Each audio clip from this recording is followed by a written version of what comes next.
And we are live. Hello, everyone. First, before we get started, I want to make sure that everyone can hear me.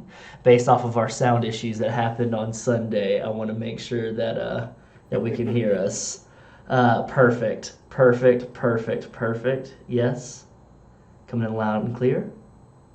Oh, perfect. Got Jonan over here saying you can hear us. Perfect. All right. Hello. My name is Wes Franks, or Brother Wes from Carrion Comfort Studios, and we are streaming tonight on this most blessed St. Patrick's Day, a very stormy and rainy St. Patrick's Day. We are streaming a actual play, starting our first of two-part series, playing Solemn Vale. Now, before we go in and introduce everyone and go into a little bit more of getting into the story, I want to talk to you about Solemn Vale for a little bit. We had the high esteemed honor of being able to play this game on stream to promote Solemn Vale for its Kickstarter launch. If you don't know, Solemn Vale is a tabletop RP role-playing game that is developed by Dirty Vortex Games, specifically by Mark Kelly, who's the creative director behind it, as well as written and developed by Matthew Dawkins, Steffi Devon, Justin Keeley, and a bunch of other folks that are like very heavy into the horror TTRPG space. A lot of familiar names. It is a British folk horror themed game. So this is including different things that have a certain tone, like The Wicker Man, or Apostle by Gareth Evans, or A Field in England, or Witchfinder General, or The Vavitch, or The Witch, however you prefer, or anything of that nature, anything folk horror where it is in a quaint, quiet village or town, and it's mostly rural, and the townspeople hate outsiders, and you get lost in fields at night. And we wrote I wrote, and with the help of my fellow players here, giving me some inspiring characters for them that they're going to be playing tonight, wrote a scenario for this game to kind of promote the Kickstarter for it. If at any point while you're watching the game and you want to check out Solemn Vale, all you have to do is hit that command right there. It'll bring up a link and you can check it out. Now, they have been funded. It hit its funding goal within 4 hours, which is very, very sick. But there are tons of stretch goals, which means including you get a free file to 3D print bookends that are based on Solemn Vale. So if you got a friend with a 3D printer or you have access to 3D printer, you get free stuff like that. More and different scenarios written by art writers like Steffi Devon or Justin Keeley and a fair amount of others. Peter Brigado, who developed Mage. So get in there. Go ahead if you want to. If you like what you're seeing, they have multiple different tiers where you can fund at. A lot of extra add-ons like dice and a survey map and art prints that help support the artists. Storyteller screen, all that kind of great stuff. So go ahead and check that out. I also want to throw up a very, very special thank you to some very special people that have contributed to this stream tonight. As you can tell, we're all kind of dressed up a little bit metal, a little bit goth tonight. And you will see once I kind of go into the intro spiel, as to why that is.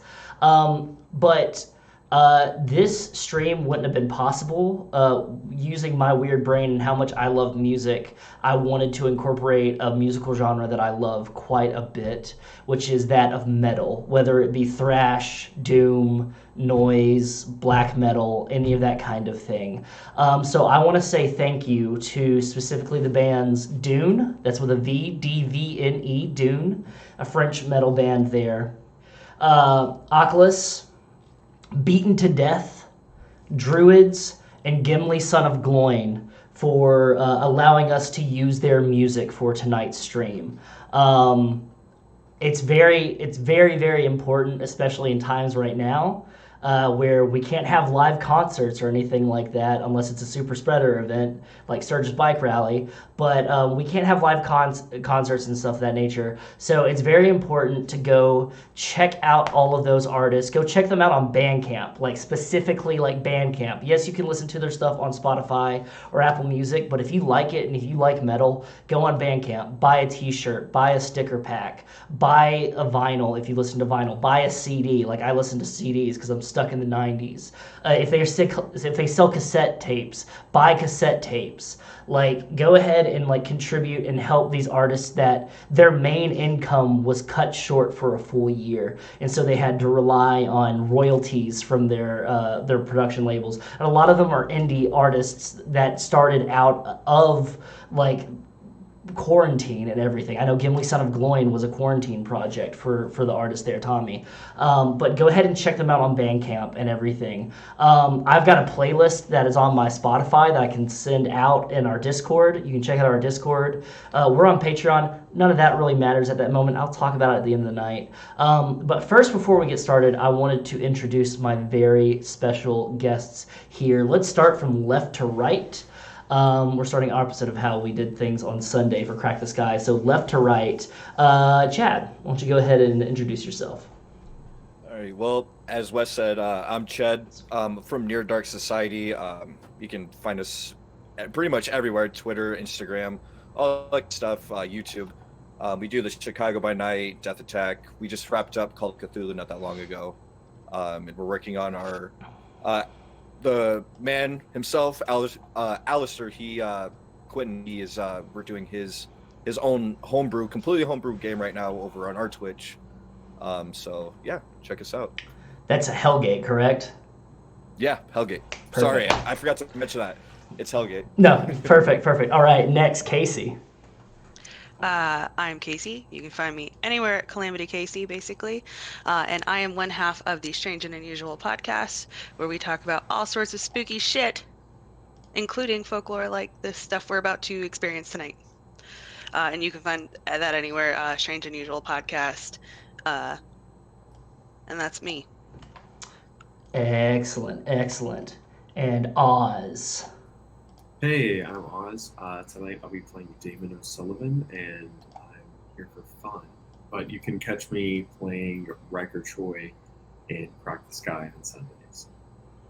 Perfect. Riker Choi, the man, the myth, the legend on Crack the Sky. And I am, like I said at the start, Wes Franks. I will be your narrator for this evening. You saw how the sausage was made. I forgot to put a character name. So I had to go ahead and add the character name right there, but we've got it now. But I'm Wes Franks, and this is Run to the Hills, a Solemn Vale story. Are you three ready? Always. I guess. Perfect. All right. We're going to be using Solemn Vale, which is a D6 based system. It's very easy to utilize. You have 3 different attributes: mind, body, and soul. There's also another chart beneath that you can fill up called Weird, where if you see weird things happening, you add a weird point. You're also able to take a weird point if you want to boost your attribute rolls. You take a single D6, and that's how you make all of your rolls. Depending on how difficult the situation is, ranging from a number of 1 to 6, or 1 to 9. 1 being trivial, 9 being nigh impossible. The characters all have points that they arranged into their attributes: mind, body, and soul. 15 attribute points that you could distribute amongst those 3. The only catch is you could have no less than 3 in an attribute and no more than 9. We had a session 0 for this game where we talked about everybody's lines and veils, what kind of things that they're into, things that they're not into, and we went ahead. There's an optional rule where you can play there's a rule where you can play as strangers in the town, and there's also an optional rule where you can form together and make a more cohesive background, which is what we did. They each developed their characters. They developed a little rule that I kind of smidged in it as an optional rule, where they all have a dark secret about each other that they know or that they're involved in. And they each also have different facets. Facets are things that make them who they are. They can take 2 facets, and they don't have to be positive. They can be negative. An optional facet rule, which if they are all down with it, that we can utilize, that if anybody plays towards their facet, then I can give you back an attribute point for whatever attribute pool that you want to, which I think that's pretty cool if you all are all down for it. Excellent.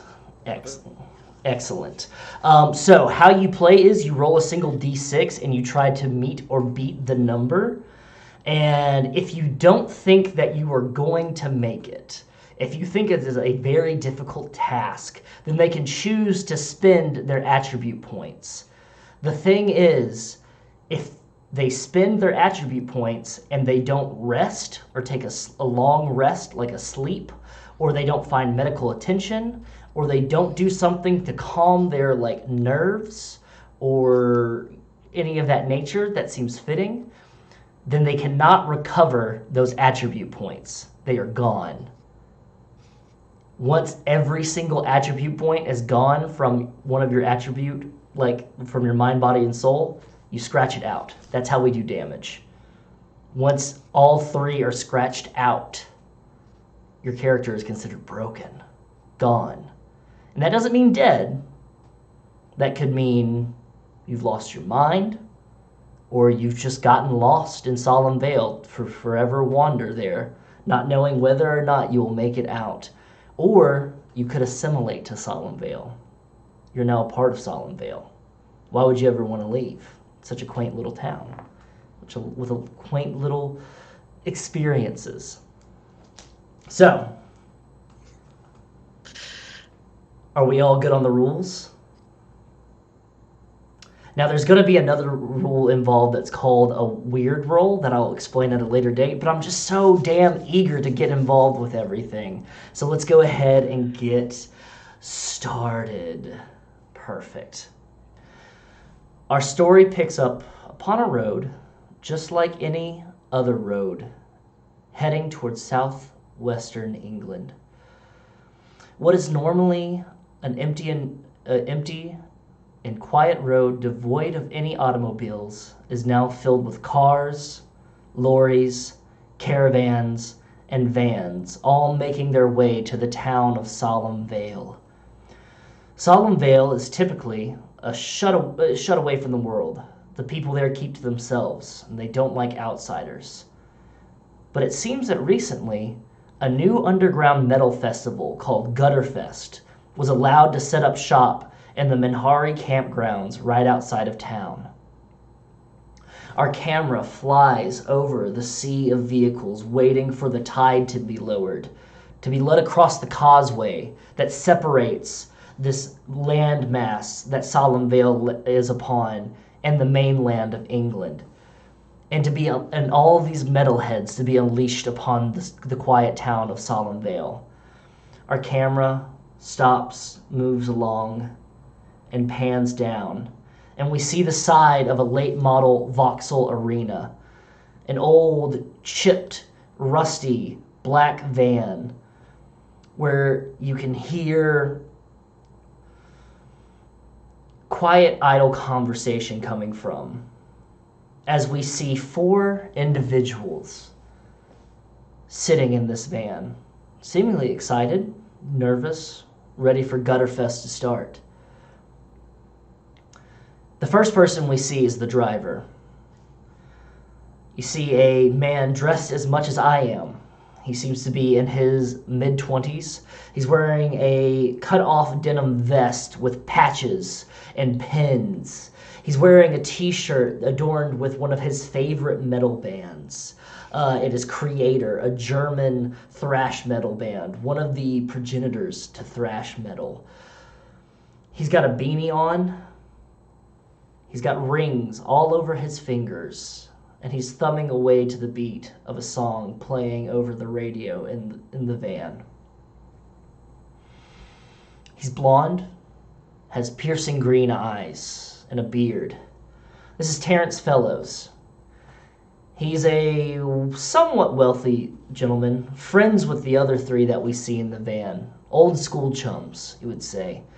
He's built like a rugby linebacker, and he has a hearty laugh, and he's pleasant. He's always nice to be around. He's who has brought our friends to Gutterfest, the whole reason to. Next, who do we see in the passenger seat? I would be in the back.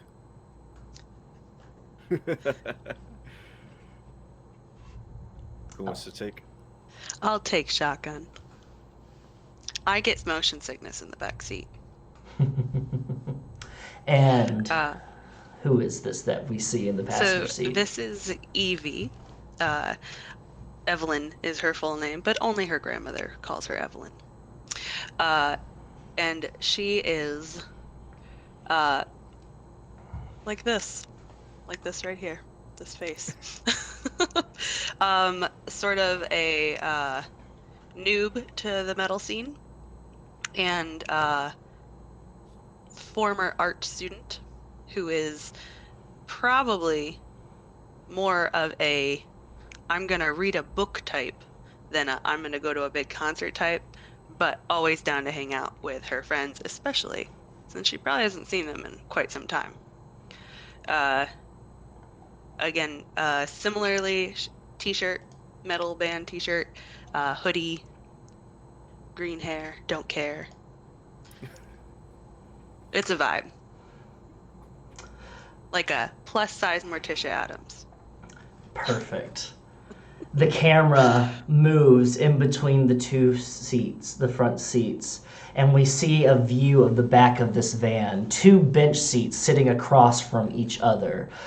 String lights adorn around the edges of the ceiling of this van. There are posters of different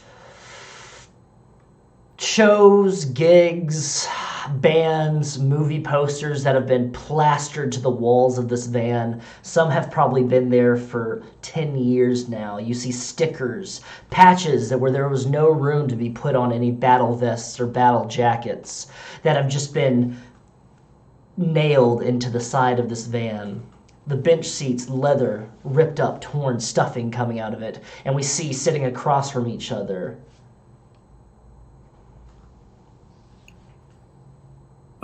you would see Damon O'Sullivan is a small, frail, and nervous type of person who doesn't really go out of his home much. Maybe hangs out with friends 2 or 3 times a year because he's been pushed by his girlfriend to do it. Is a big fan of this genre because it's sort of the only thing that can convey how he actually feels about the world and the people around him, but wants to enjoy it without actually having to experience the world and the people around him. But that's exactly what he's going to be doing tonight. Perfect. And across from him is going to be Derrick Holloman. Basically, what you see me wearing right now is what he's going to be wearing. He's got his band tee always. He's got his ripped up flannel that he has going on with the denim jacket, sewn in back patch, all that good stuff.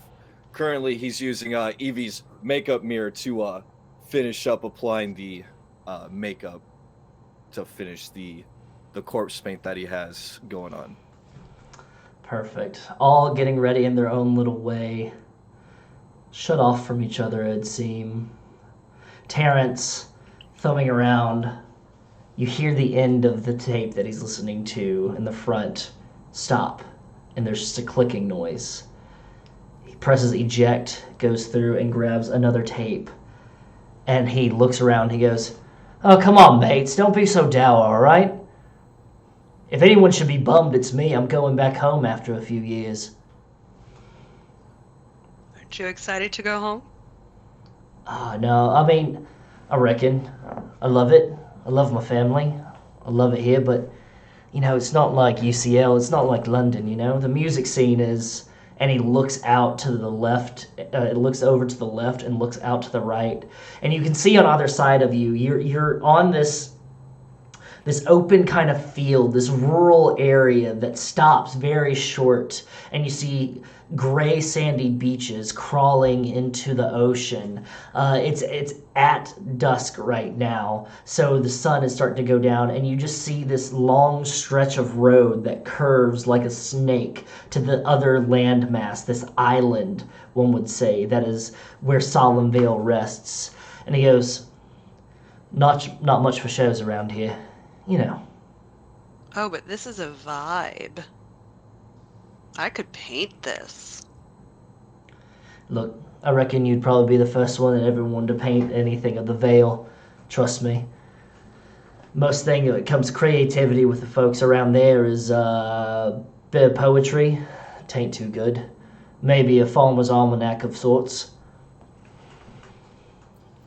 Terrance, have you come out here before? Have I come out here? Oh yeah, I grew up here. Yeah, my family, the rest of the Fellows brood, all of us grew up around here. Date back for ages. I didn't know. You've also got a Metallica patch stapled into the ceiling back here. You really listen to them? Oh yeah, no. And Justice for All is a great bloody album, mate. Man, don't make fun of the old school thrash. And as I say that, I'm gonna close the mirror and like make my way up to the front. Like, how's my makeup look as I look around? Do I look good? I don't look like a fucking poser. Do I look good? Be honest. I'm gonna reach over and like just smudge something the right way. Yes. Now you're great. You're gonna, you know, if you come across him, you're gonna absolutely terrorize one of the Moors or something. One of the blokes around there, you're gonna get into a sheep herder or something like that, and you're just gonna run right into him. And he's gonna hit you with a bloody crook, mate. Terrance, I think I'm the least of his problems. What we're gonna be dealing with, you know. Goddamn, I'm so Terrance, man. I'm so fucking stoked for this. Hey, I'm glad you're excited. I really am, mate. It means a lot. I'm glad you all could come. I'm glad I could all have you involved. It's not every day I get to show friends where I come from, you know. I think we all agree it's not every day that we get to go to Gutterfest, right, guys? As I Hell look yeah. around. Woo! That's the spirit. Solely, that's the spirit I'm looking for. Yeah. Now, the only thing that I ask is before we get there, if you do meet my folks and everything, you know, just be respectful of them. They can be a bit of squares, but just calm down. You know, just be nice, be yourselves.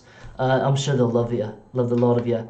And when we see Ananias, you know Ananias. It's Ananias Creed, who is the founder of Gutterfest, the person who apparently has all of these connections that has brought such bands as Dune or Belphegor or just think of like some of these bands that have been in the shadows in the metal scene for a little bit that are finally coming back out. Nurgle, things of that nature that are coming out playing. Beaten to Death all the way from Sweden is coming and playing there. Oculus, even a band that's formed as almost a joke but has seen a rise of popularity. Gimli, son of Gloin, is going to be playing as well. But Ananias is a guy that you've never met, but it's a friend of Terrance's. He says that they go way back, and he's apparently had a lot of connections, and Terrance was able to let Ananias set up Gutterfest here on the island. It's almost perfect. Because just, you know, whenever you meet Ananias, you know, don't embarrass me or anything like that. He can be... You think we would do that? And he looks over at... I do that smile that says, I'm definitely going to do that. Yeah, and he goes, sigh. He just says sigh. And just like, you can see him getting impatient, and then you start hearing horn honks, as cars start revving in front of you, people honking. Terrance goes, all right, here we bloody go. And he starts honking the horn, the van, along with you. And you can hear just a sea of horns as cars start moving in, as the tide has finally lowered enough that the causeway is not submerged in any part. And it's safe to drive across the Solemn Vale. As you're riding through, following car after car, weaving across, you see the black water just lapping up along the edge of the causeway, rocks off the edges to try to give a little bit of stability for the road itself. It's winding, and there having to be an individual car, one after the other, moving like ants on a log is kind of stressful to some. As you start getting closer and closer to the landmass, you see a wooden sign. It looks quaint. It looks lost in time. Faded paint that says, "Welcome to Solemn Vale." And it has a tree with 2 spirals behind the tree in the background, painted on, and like a sort of like a symbol for the town. And it has an established date, which is established 1108. I'm gonna reach down into my bag and take out a ancient-looking camera and snap a photo of the sign as we go by. Perfect. You take a photo, and is it like is it just you have to do film rolls, or is it one of those Polaroids? Film roll, perfect. You do that. Go ahead, Evie. Oh, already? Would you care to make me a mind roll to perceive something as you were looking through the viewfinder after you've taken this photo? Yeah. That's just 1, yeah? Just 1 dice. 4. 4. As you're looking through, as you like take the shot and you're about to pull the camera away, you almost at one point noticed in the tree line, past the sign, a old woman standing, hair loose, white hair, long flowing down her shoulders and her back, wearing an emerald green nightgown, which is odd because it's starting to get dark, so how you can perceive the fact that it's emerald green is weird, but almost as if your mind tells you that it is. Her eyes, milky white, as if she's blind. And then you pull down the camera to look, and you peer past it. There's nobody there. You do. I'm gonna blink real hard. You blink real hard, and you like peer, and you realize that you see a green tarpaulin wrapped around a tree and a white plastic bag that's hanging in a branch, like it blew across from the mainland and got caught in a tree. Okay. You look at Terrance, you look at Derrick, Damon. None of them seem to have noticed what you noticed at all. Well, I don't want to sound like a crazy person, so I'm not going to say anything. Perfect. You all eventually make your way across the causeway. You're back on solid ground. You pass the sign, and you start pulling through. Now, even though the mainland, or the island itself, is Solemn Vale, Solemn Vale is a town that's collected in the center. You start noticing as the cars turn, there's a fork in the road up ahead. The cars turn towards the left of the fork. As you pass by the right-hand side of the fork, there are sawhorses put up in front of it. The sign is pointing to the left, that's in the crook of this fork, saying Menhari Campground, Menhary, Menhari Campground. And then to the right, it's pointing towards the Vale proper. Standing behind the sawhorses, you can see a couple of burly men, some wearing peacoats, some wearing overalls, but there's about 4 of them, all wearing vests that have like holographics on it to make them easier to see at nighttime. Some wearing flat caps, one completely bald with a very scratched up looking face. They all have their arms crossed, looking disappointed, with lanterns by their feet. One of them is pointing towards the left and then doing a keep going that way sign. Seems that you have some local gentlemen to make sure that nobody drives into the town proper. I'm going to shove my head up to the front seat and say to Terrance, "Are we sure this place is safe?" What do you mean safe? I mean, never mind. I don't want to seem like a poser. No, mate, you're fine. You're fine. Look, it's on an island. The causeway's on and off, but we also have ferries and everything like that. It's perfectly fine. Look, the only problem you're gonna have is spotty cell service. All right? Okay. Yeah, that's fine. I don't have anybody to call anyway, so it's fine. It's fine. Yeah, and I promise you, we've got a clinic here in town. There's a couple of pubs. There's a couple of shops. Everything's going to be taken care of. I've already talked to Ananias, and he's got it set up. There's 2 stages, mate. There's a merch area. There's a whole food market kind of area set up, and then they got the campground. Then we've got some medical tents set up. Everything's been perfectly set up. Don't worry about it at all. Yeah, okay. I guess I just saw that guys are... Oh, shut up. Terrance, go ahead. And I'm going to chime in and be like, hey, Solian, if you have any problems, don't worry. If anybody gives you problems, I'm just going to kick their teeth in anyway. You know how it goes. Yeah. Some things don't change, you know. That's what I like about you. Old, consistent. Terrance. I'll take that as a compliment. Terrance, while he's driving, opens up the vest pocket and he goes, "Look, Damon, if you really need to calm down or something like that," and he pulls out a slightly wrinkled, about half an inch long, it seems like it's been smoked a little bit already, joint. And he kind of holds it up in the middle while he's driving along the road.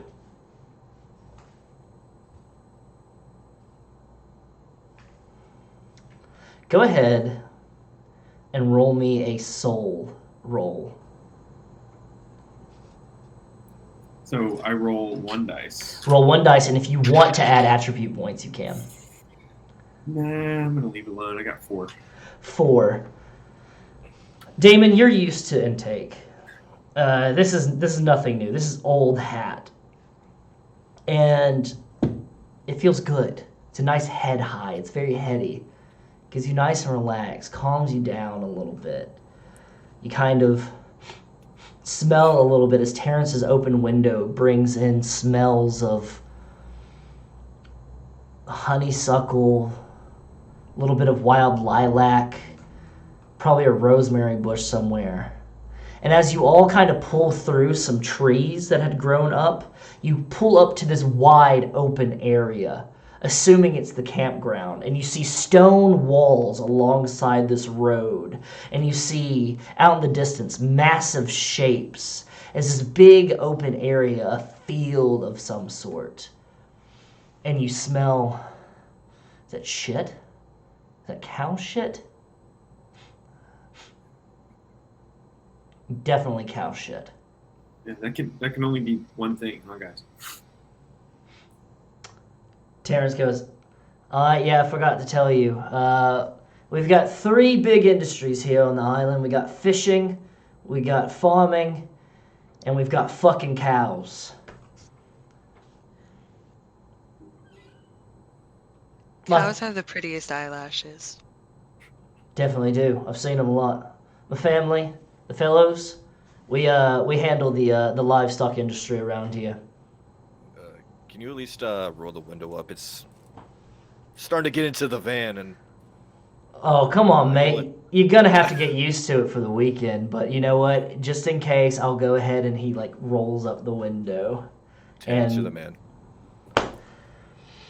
As you're rolling through, you notice that it feels like you're driving forever through these fields. They're wild, they're expansive. Terrance goes on about how one time him and his mates, when they were younger, went out to the fields to go tip some cows over, and they got lost out here.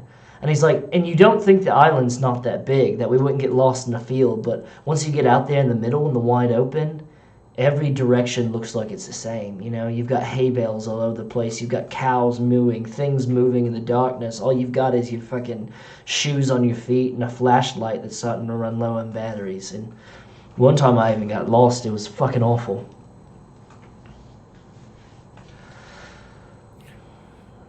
At least you made it back.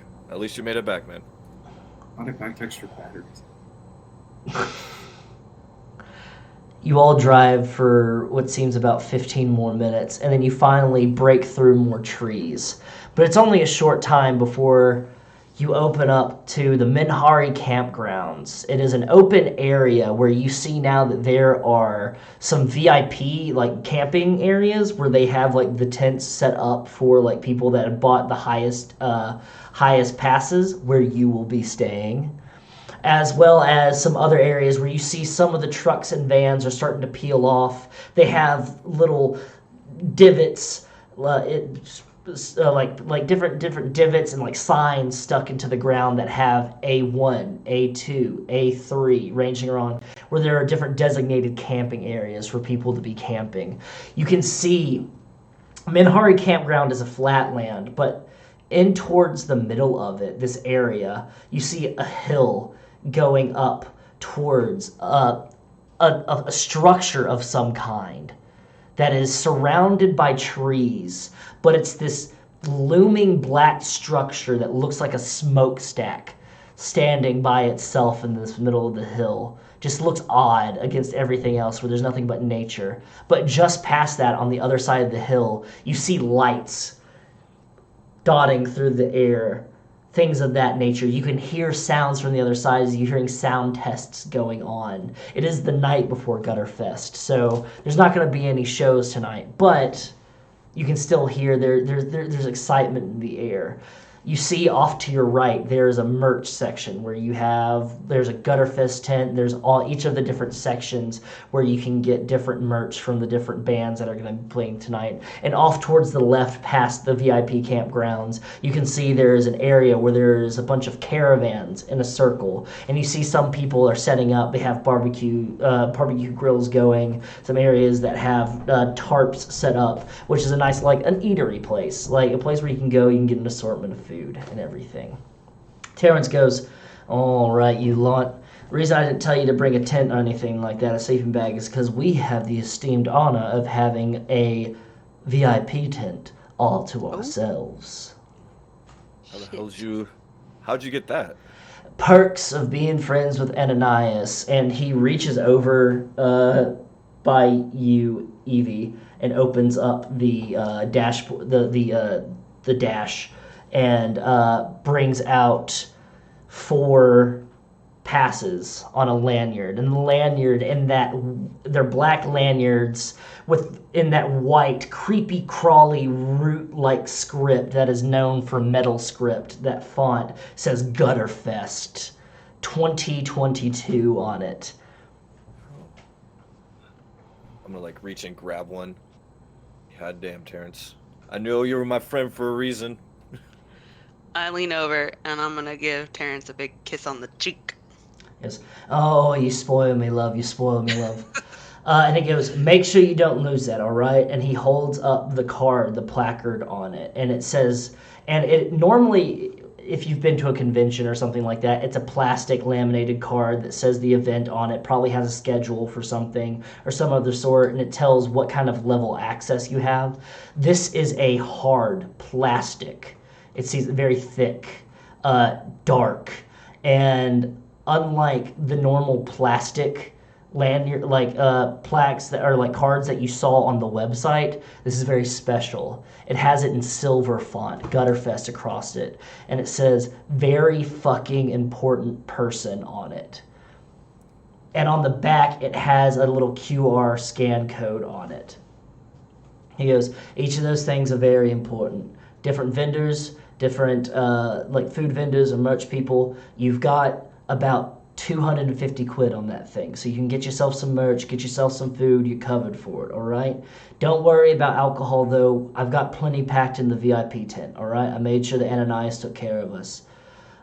He pulls up, and you can see there are a couple of other people setting up, getting out of like a Volvo, and there's another car that seems to be like a Saab of some sort, and there's a couple getting out of there. And these VIP tents are black tents set up like very fancy. If you've ever imagined like the fanciest kind of camping tent you could have, it has like the awning set up in the front of it. It seems like a big rectangle, and then it's got like a little side area into it. And they each have small white picket fences around each of them, in an area where you can park your van or your car. You see across from you that couple in the Saab getting out, and it seems to be a kind of clean-cut dude wearing joggers and trainers, and he's got on a long-sleeve t-shirt of some noise rock band on, and he's grabbing a bag, and you see his partner, which is a woman with a shaved head, got on her own kind of gear, merch, stuff like that, grabbing her own kind of bag. Next to you, you see there's a group of people, a 4-person group, just like yourself, made up of just different groups of people. They're all getting ready, excitedly grabbing their stuff, going into the tent. Terrance turns off the van and goes, "All right, grab your shit. Because after we unload, I'm going to have to take the van over to Ananias. He's going to need it. You ready?" I'm ready. Can be. Wait, Ready, Sully? why does he need the van? Well, because, you know, he like most, he's got to be able to shuttle stuff back and forth. Okay. Yeah, that makes sense. Yeah. I'm ready. Yeah, I'm ready. Come on, Sully. You go ahead, you grab your stuff out of the van, and you go towards the front of this VIP tent, and it's got a screen door on it, like a screen door built into it. And he goes ahead and opens it up, and then unzips the main door to it and goes, "Welcome to your humble abode for the next weekend." You all three walk in, and there's a center tent pole holding up the whole thing. And you can see that there are 4 different areas that are set up in the corners of this tent that have vanity screens around them that are built into the tent itself. There are these plastic walls that you can unzip and everything, and they all have in them window areas where you can zip up or zip out, have the window. The tent itself has these zippable windows as well. And in the center, off towards the left, is a bathroom, which is essentially just it's a fancier kind of porta potty. It's got an area, sit down, it's got a wash basin in it, a very like rustic, like plastic wash basin with a mirror on it, and you've got one of those like FEMA showers set up in it. He goes, "You are going to be living in the lap of luxury for the next weekend compared to the rest of the sorry assholes that are down there." And you see him go over, and he picks the far left corner and drops his bag on the cot. As we come in, Mm-hmm. I'm going to turn around on them and take a photo of the 3 of them without them expecting. Perfect. You go ahead, you bring out your camera, and you take a photo. And Terrance, almost like he expected it, immediately with his bag over his shoulder, does one of these with a winning smile. I imagine Damon is caught surprised, almost like Damon's that. like, Damon's gonna look like a picture of Bigfoot, like turning between 2 rooms, trying to figure out which one he wants to go into. And I'm just gonna be in the back, coming in last, just like behind Damon. You can just see his head just behind Damon. Perfect. excellent. Candid shots are the best. Terrance goes ahead and takes and drops his bag off. And the foot of each cot has 2 blankets and 2 pillows on them, just so you can have them set aside and everything like that. And he's like, the reason I told you to bring your own blanket is because it gets mighty fucking cold out here, even though we're in the middle of summer. But luckily, We're off the coast. We have a nice sea breeze coming in. Shouldn't be too bad at all. Even with all the noise chipping up and churning, you can still hear that creaking of crickets out in the woods. It seems like ever since you got onto the island, it doesn't stop. Just that cricket noise. Kind of cementing the fact that you are not in London anymore. He goes, I'm going to go ahead. I'm going to go drop the van off and everything.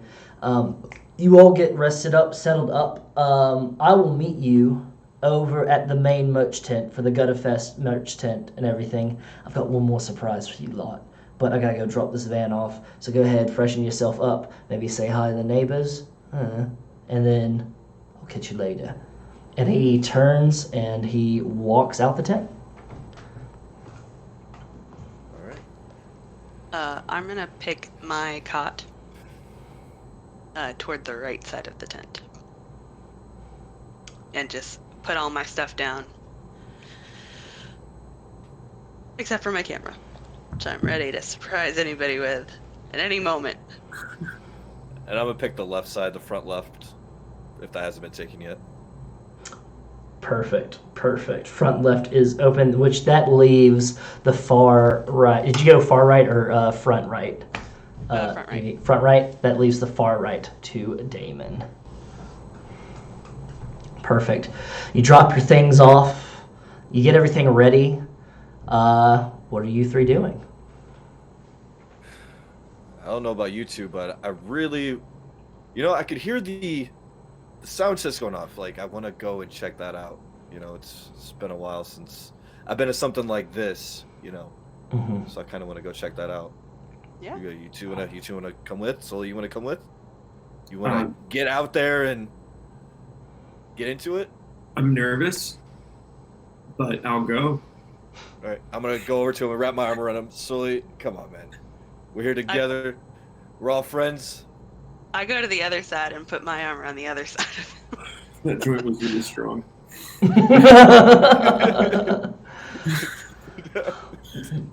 With arms wrapped around Damon, you three walk out of the tent. I am going to need for Derrick to roll me a body roll, please, as soon as we walk out. I got a 6 on that, and I didn't use any of my Attribute points. Perfect. You hear a heads up, and immediately your hand that's not wrapped around Damon goes up and grabs a plastic disc that was aimed right at your head. And you hear a, "Oh, sorry, mate. Yeah, pardon me. It's me over here." What the hell, man? Be careful where you're throwing these things. And you look at your next door neighbor there, and you see 2 gentlemen, one darker complected, black, wearing a Metalocalypse cut off tank top, and he's got himself a nice fade going on with some locks on the top tied up in a bun, and he's got Jinko jeans on, with the chains on and everything like that. And then you see another guy, big fucking looking dude, like a fucking Swede is the best way I can describe him. Blonde, blue eyes, and he's got a big fucking beard that's tied up it's actually the hair is tied in a knot. And he's got his leather jacket on, even though it's the middle of summer. He's got his leather jacket on, all patched up, and he's got a shirt on, and he's wearing camo shorts. And the guy runs over to you in the Jinko jeans, goes, "Sorry about that, mate. Didn't mean to aim for your head." It's fine, and I'm gonna hand him his disc back. Yes, appreciate it. Yeah. People still play Frisbee? Oh, yeah, well, I'm not one for it, really, but Law's over there. He points over at the big motherfucker who just gives a sheepish grin and a wave. He fucking loves it. Can't get enough of it. Lars, come over here. Meet the neighbors. Lars kind of walks over and just goes, "Hello." Yes. Hello, Lars. Lars, you toss that tiny little thing. You look like you should be tossing one of those things for the Olympics, man. Look at you. Actually, I was... Derrick, this guy's tall. You're come on, man. You're good. You're good. I promise. All right. Don't worry about him. What were you saying? Hey, I'm Damon. Damon, your hand gets enveloped in Lars's big fucking hand as he shakes it and he goes, "Funny story. About 10 years ago, I was in the Olympics myself for discus throw." That's what I'm talking about. You're throwing that tiny little plastic thing, man. I mean, lucky for us, but I mean, you're a big dude. My God, you're. And the guy in the Jinko jeans goes, "My name's Oliver, by the way. Nice to meet you." Lars and Oliver. Our partners, Chelsea and Lance, are in the tent. They're getting ready and everything like that. You seem pretty excited. VIP, right? That's pretty cool. Oh my God. I'm Evie. Hello. Yeah. Since we're doing introductions, I'll do. My name's Derrick, and it's Gutterfest. How could you not be excited for this?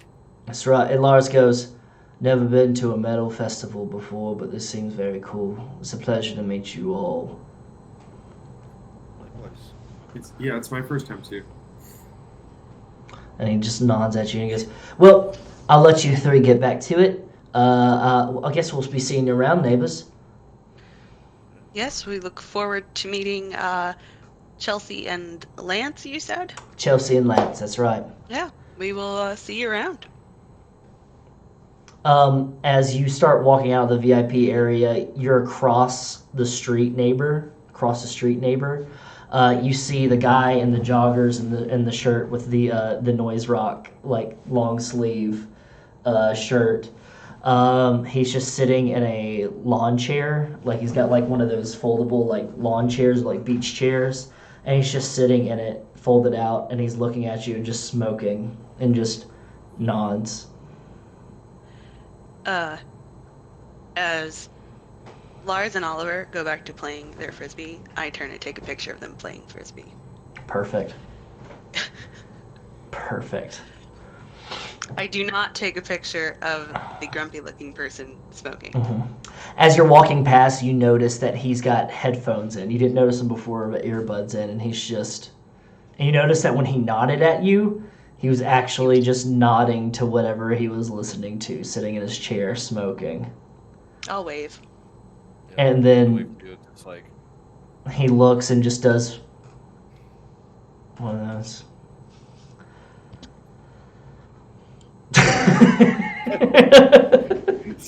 so he does that. I'm gonna like push his hand down slowly.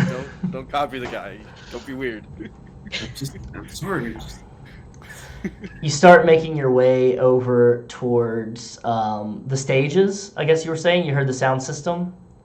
Yep. You can see people getting ready in the other campsite, the non-VIP campsite, people setting up tents excitedly. You can hear the buzz. There's only about, I would say, around 100 goers to this festival. When I said underground, I meant underground. Like, this was like, it's the first one, so they wanted to test run it a little bit.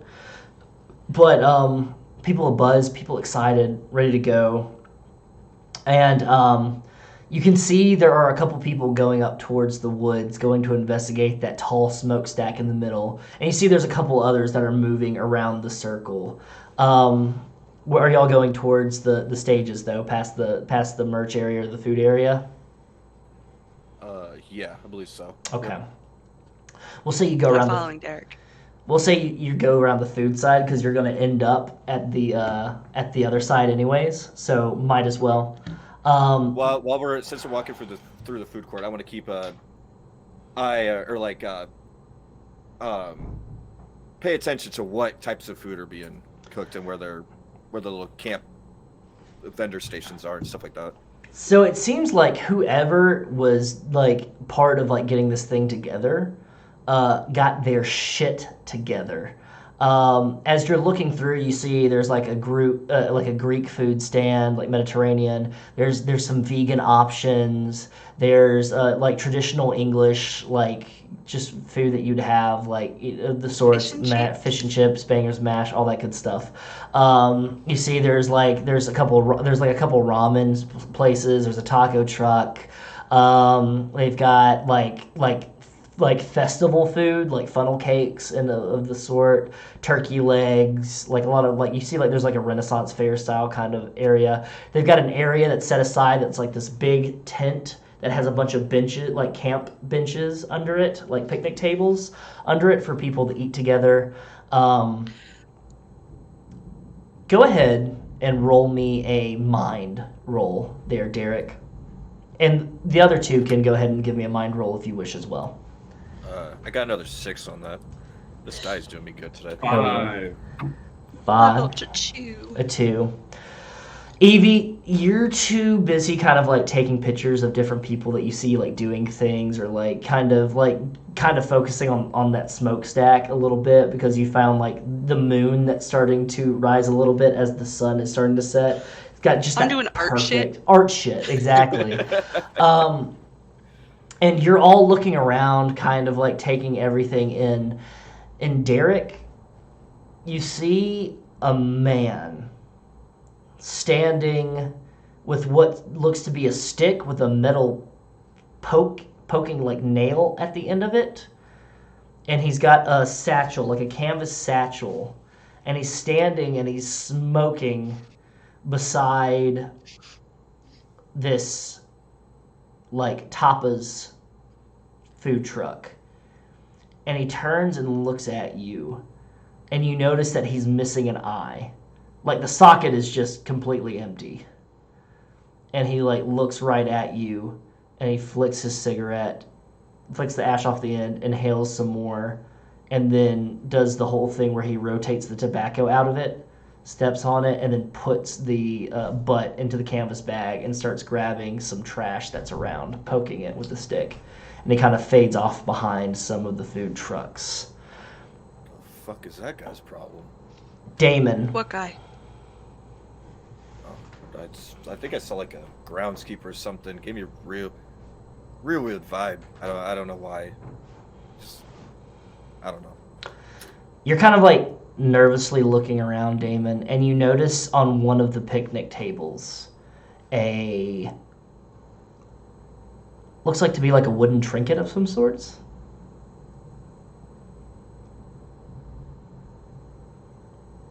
How far away is it? It's within reach. Y'all are walking right by like the picnic table area. Does it look like it belongs to anybody? It looks handmade. Looks to be like a wicker angel almost. It's like a wicker figurine that's in like a kneeling position that has its hands clasped together, but instead of wings, there's like this kind of spiral kind of detail behind it. All right, heads, I take it. Okay, heads, you take it? Heads. Heads. Oh, here we go.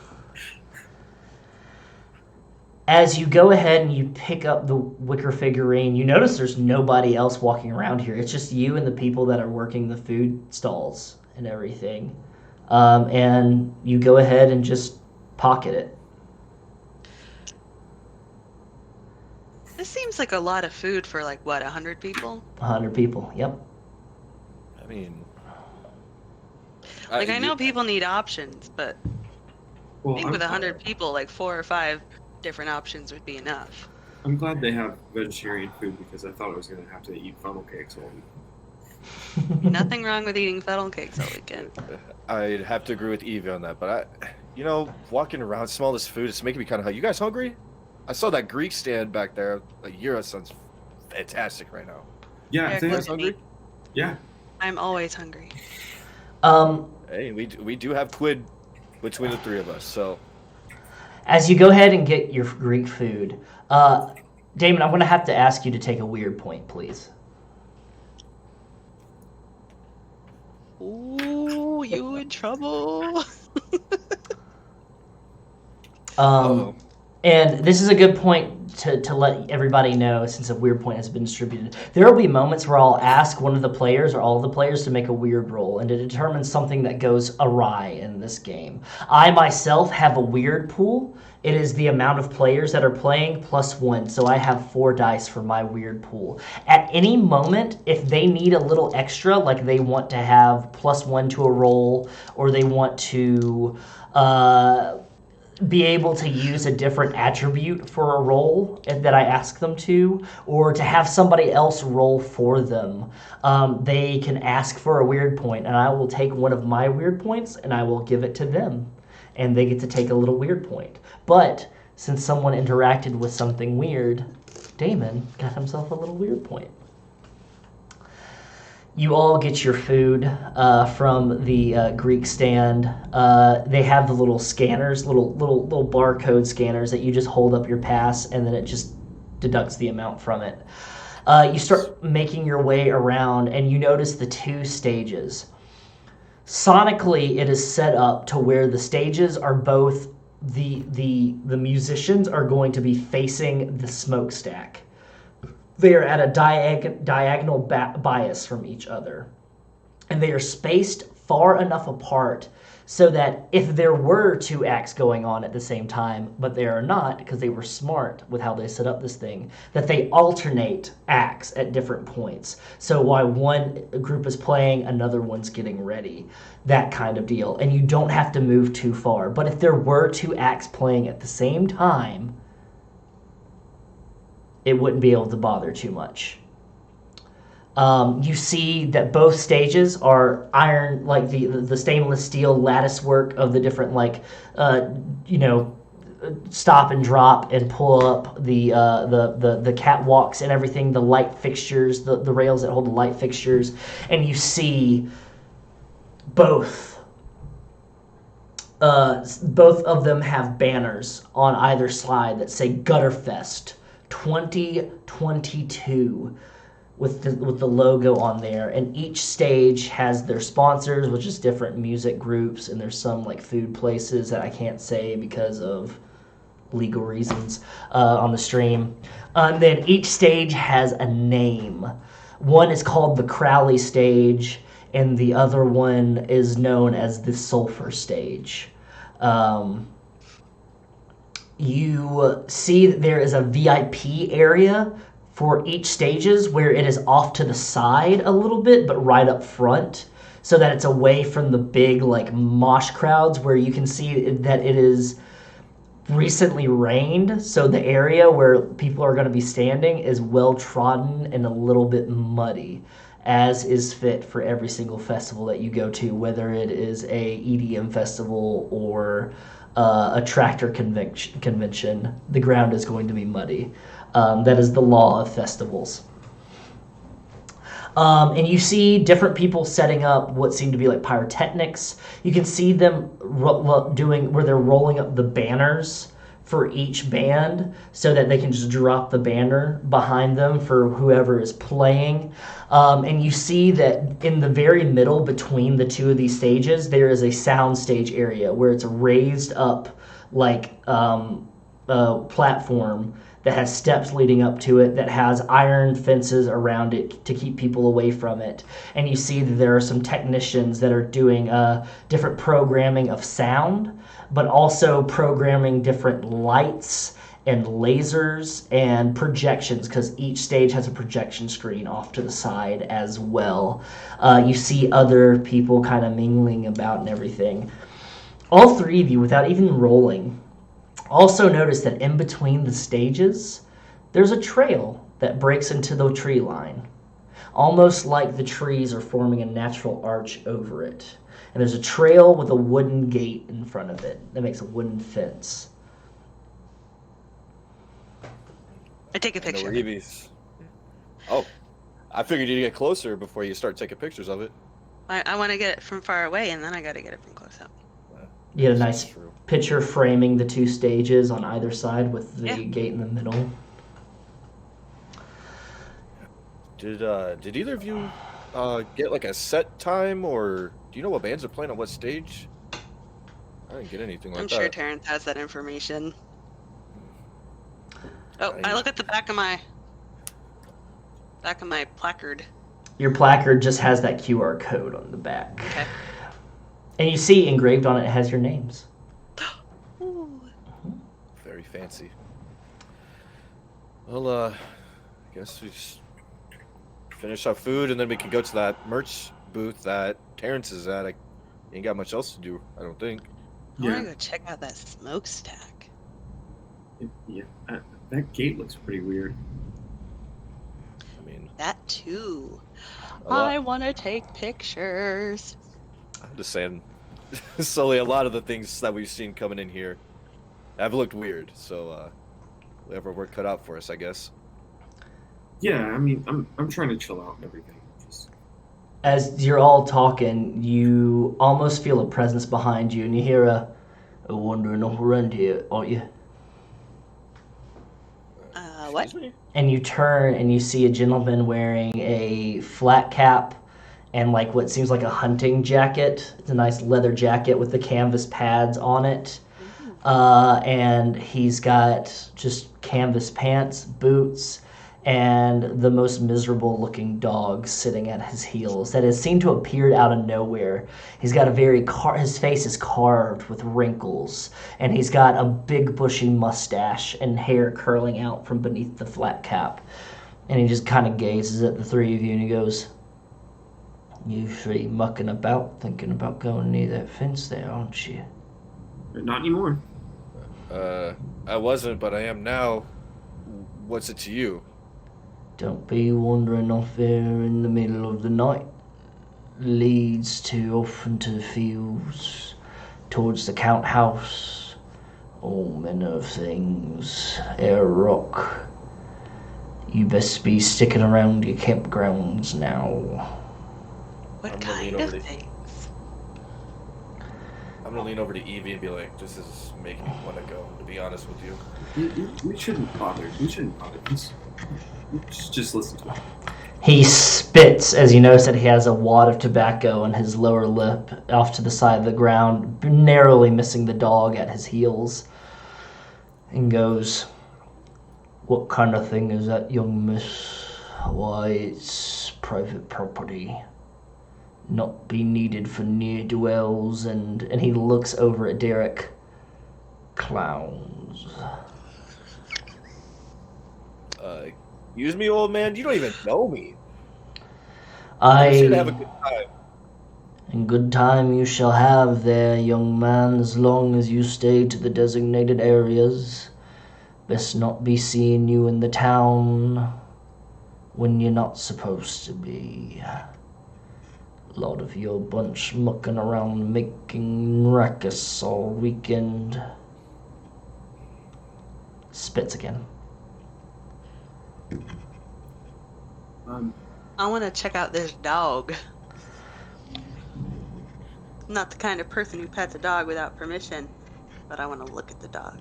You look at the dog, and it seems to be a hound of some sort, whether it be basset or otherwise. You can't really tell. He's old, he's wrinkly, big floppy ears, and he just looks sad as he just kind of like looks right up between the three of you and just doing the... I'll crouch down and then ask the guy, "Can I pet your dog?" Oi, Rufus is a kind enough sort. And I get in those wrinkles with the big floppy ears and I give him a good pet. You go ahead and give him a pet. He seems to be taking well into it. Seems to enjoy it even a little bit. You see the slightest of smiles go on the dog's face, and he goes, "All right, just noticed you. Don't be best coming around wandering around out in the night. Never know what haints and haunts be wandering out in the fields." You're just gonna go around and tell everybody that, because we are not the only people here. So I hope I see you talking to other people. All in due time, young man, all in due time. Ymir, Rufus. And he turns and he starts walking off back towards where you walked from. Bye, Rufus. That guy needs to pet his fucking dog once or twice. See how sad that dog was? I need to pet my dog too, and then I reach up and I start petting Derrick's head.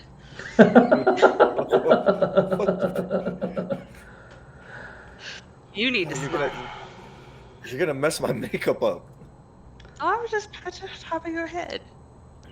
You three make your way over towards the merch area, and you see there's the merch for all the different bands. There's also like a merch table for like just general all-purpose metal bands. That's just like, it just seems like it's like a website where you can get metal t-shirts and patches and stuff like that. That have just like, you can get like a Black Sabbath shirt, or you can get like an Iron Maiden shirt or a King Diamond shirt. But it's like none of those bands are playing here, obviously. But you see stuff for like the band Dune, Oculus, Beaten to Death, of that nature. And you see the main Gutterfest tent, and you see Terrance talking to two gentlemen, a big guy, but like heavy set, wearing a denim vest as well, and on the back of it says staff, Gutterfest staff, and like that font on the back of it, and it's got a patch that has the sigil of Baphomet on it. He's got a big like knotted like black beard, big, like, knotted kind of greasy hair that has a couple of gray streaks in it. He looks like a metal old head.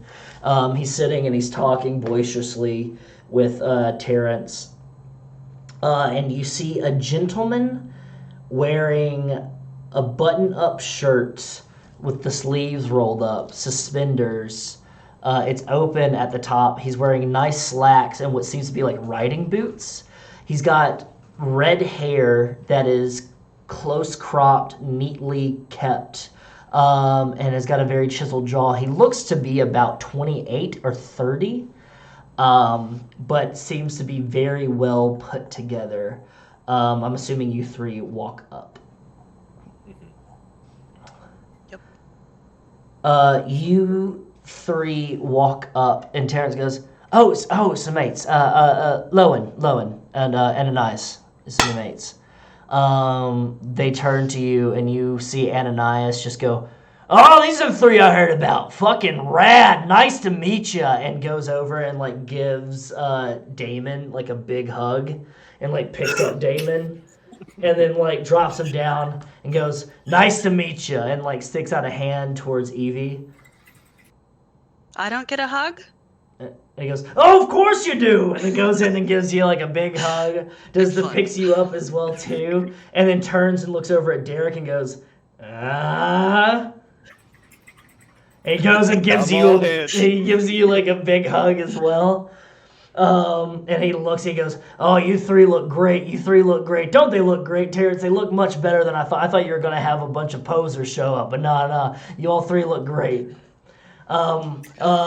And Terrance I goes, look at Damon in his little plaid outfit. and yeah, Damon looks like he's about to go duck hunting out here. He looks like he's gonna tear down the entire forest that we're in right now. Yeah. Terrance goes, "Okay, all right, Ananias. Okay, calm down. This is Ananias Creed, like I was telling you about in the band. This is a guy that got everything together, got all the bands together, got all the sponsors and everything like that." He's like, "Oh, it wasn't nothing, you know. You've been in the industry a little bit. You've been running around on tour, getting your head kicked in, all that stuff for the past 30 years. You tend to meet a couple of people, but it's all thanks to your friend Terry here." For letting us use this area, as well as, and you hear, "Lord Lowen Wellman, it's a pleasure to meet you all." And he just nods at the three of you, just kind of like bows a little bit, and he goes, and Terrance goes, "Oh, come on, Lowen, stop putting on airs and everything like that. These are three friends. You can act like yourself. Me and Lowen go well back. He's of the fishing stock, you know. It's not quite polite to say the fishing stock. Yes, my family has a fishing business that we take care of the fishing here on the island. That's about it. Pleasure to meet you all." You as Pleasure well. indeed. My lord. I was going to see how everything's going. It seems like everything is shipshape around here. I was just going over with Terry here, as well as Ananias, some of the ground rules that I had set. Oh, well, please continue. You were all on sacred ground, so to speak. Not that anything's buried here or any of that nature, but this land, this island has been in each of our families, not Ananias's, but my family, as well as Terry's family, and as well as the Moors, since 1108, when we settled here. This is very important land to us, so we ask that you all be respectful. I will be giving an address before the first show tomorrow, but I wanted to make sure that you all knew, so you can maybe perhaps spread it around to your friends that are down in the campsite, rooting around or whatever they do. So do please be respectful. Don't knock over any fences. Don't disturb any of the livestock. Don't chop down any of the crops. It's also very important that you don't go into the woods after night. Why is that? It's easy to get lost. It is a small island, but it's easy to get lost. And you wander around and you might fall off a cliff. Towards the north side of the island, northeast and northwest, there are cliffs with caves at the bottom, rocks, dreadfully dangerous. As well, I ask you not to climb the smokestack. The stack, as we call it. It's very important, and it's reminiscent of something that came before us, and we like to keep it tendered. If you see anything on the ground that looks like it belongs to this area, please do not disturb it. It was probably put there purposefully. As well, if you do go into the village, and when I say if you do go into the village, that means that you, the VIP members, are only allowed to go into the village. We wanted to keep down the outsiders. You are not to stay after dark. You are to be on the grounds of the festival after dark. And if you do go into town to look at the shops or the bars, then you must keep your hands where we can all see them. Don't steal. Don't smash anything up. Don't headbang your way of destroying everything. Am I understood? Understood. I give Terrance a look like this dude thinks we're gonna fucking steal shit. Terrance just gives like a old friend kind of. Yeah, Damon I keeps- used to know this guy. Damon keeps looking at his pocket and then making direct eye contact with everybody, and he's visibly sweating. One more thing. We've had someone go missing recently, and we want to make sure that if you do see them, that you let us know. How do we know that we've seen them? You just told who? Do you have a picture or? He's a small lad, has red hair quite like mine. He's about 8 years old. Last we saw him, he was wearing a plaid shirt, much like your friends there, and he had on some canvas pants, small boots. His name is Donald Morehollow. You can call him Donnie, or he goes by D with some of the kids. 8 years old, but we haven't found him. So if you do see anything, please let us know. He's been known to wander off at times, likes to root around in things that he doesn't belong in. And that's all I have. I'm not going to keep you away from your festivities. That's a big 10-4, Daddy-O. Well, gentlemen, lady, I shall make my way back home. And he turns, and you see him walk across the field towards that gate between the two fences, the two stages. As soon as he's gone, I'm gonna look at Terrance and be like, "He calls you fucking Terry?" It's like, yeah, I've been calling him Terry this whole time since I heard it. He goes, please. I just... I'm gonna have to call you Terry now. Please don't call me Oh Terry. my- It's a childhood thing. It's too late, Terry. All right, well, let me get you a surprise. All right, then we can get back to celebrating a bit. Well, Terrance is getting our surprise together. I'm gonna kind of look at my dudes here. Mm-hmm. I mean, 100 people in a small town, you'd think that'd be like a lot of economic growth, and that they'd want to have those people come into town and buy their shit.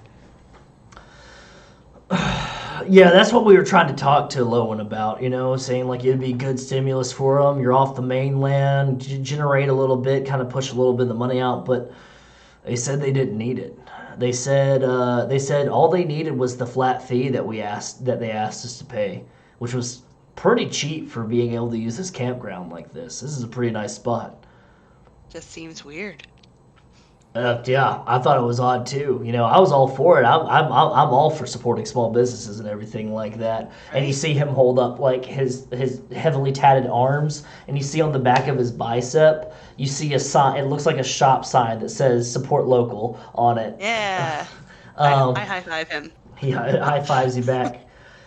Terrance brings over a cardboard box and sets it down, and then he goes to open it and like looks for you to peek into it. And then he closes it right before you can peek into it. What the fuck, man? Then he opens it up and brings out these really sick-looking, they're long-sleeve shirts that have like the printing on the sleeves and everything like that. And he's like, these are Gutterfest exclusives. Only the VIPs get them. Goes ahead and hands you each one. He's got your sizes down. And then he brings out a small black box for each of you. It has a lid on it. I'm gonna go and take one. Mm-hmm. I'll take it. Mm-hmm. Yep. And as each of you open it up, you see in a small black box, it's red velvet lined.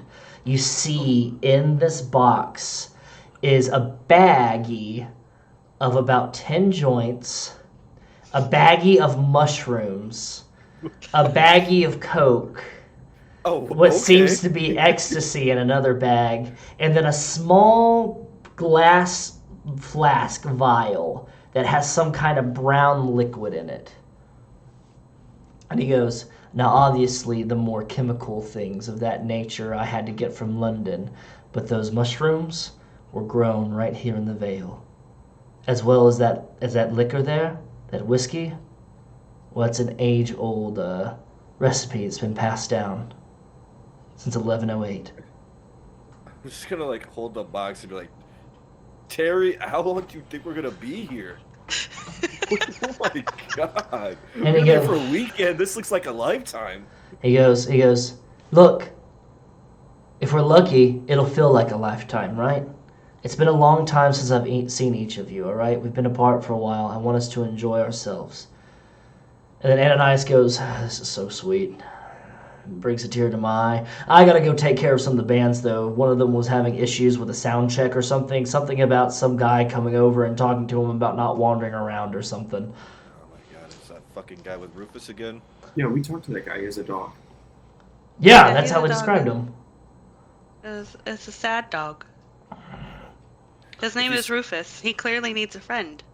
Yeah, if you see him, give him a pet, because he doesn't look very happy with that guy. And then you see Terrance goes, oh no. And he goes, that's my pops. Oh, I am so sorry. sorry. For you. It's okay. It's okay. His Rufus looks really sad, Terrance. his name's Kimber. Kimber Fellows. That's my dog Rufus. That's my dad. Yeah. No. He's pretty embarrassing. He looks like a peanut butter treat or something. No. He made Sully shit his pants, man. That dude is weird. I didn't shit my pants.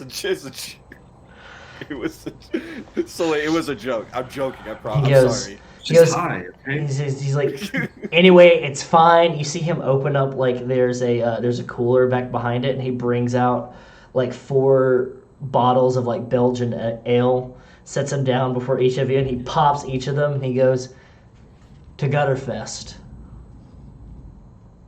It's a Gutterfest. The Gutterfest.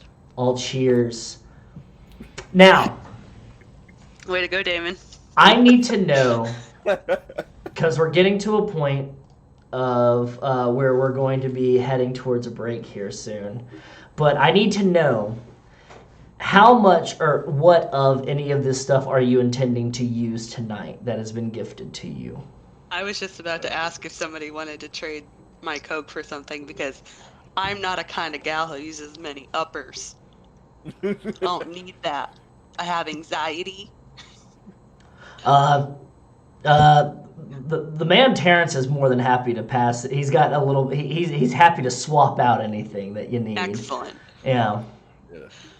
Give, Yeah, probably give me there. some of those downers. That's what I need. He goes ahead. Yeah, he goes ahead, makes a perfect swap, gives you a little bit more Yeah. weed than what you need. Yeah, something to calm you down. I'm gonna be like, hey, you got any more weed? Because these shrooms, I don't think I have the mental capacity for these right now. He, So he goes. No. You have to hold on to those. Those were a gift from the Vale, dude. They're from the Vale, yeah. mate. Shit, He's like, you're right. I'm planning on it. He's like, tomorrow we all have to take them at the same time. Terry, I swear to God, you better watch me. Hey, I'll pat Derrick's shoulder and say, I'll watch you, Puppo. Oh, okay. Yeah, I don't want any of the Coke with you. he goes, okay, I can get more weed for you. It's fine, mate. I guess it's just more Coke for Terrance. Oh my Hey, I didn't peg you for a Coke guy, Terry. to just kind of speed along the rest of the evening, you all drink. He has beer brought back and liquor back to the tent. You get to know a little bit more about your neighbors there. Lance is a very nice guy. He's with Oliver or Ollie. Partner's been a while for a while. They're planning on getting married, but both into metal, both into the scene. Used to be old goth heads that would go to like raves and stuff like that, and they just kind of transitioned a little bit as that scene started to die a little bit, even though it's having a bit of resurgence now. And then Chelsea is just a very quiet, soft-spoken, almost like that group's own little Damon there. Kind of nervous. She's never been anywhere, but she's Lars's girlfriend. And everything kind of keeps to herself, a little bookish, but all very nice. You all end up partying with each other, getting used to each other, talking and everything like that nature. Kind of noticing that your across the street neighbors are just kind of like outside sitting, looking at all of y'all partying, just kind of sitting in their own respective chairs, just chain smoking, kind of watching everything, both listening to their own respective music in their headphones.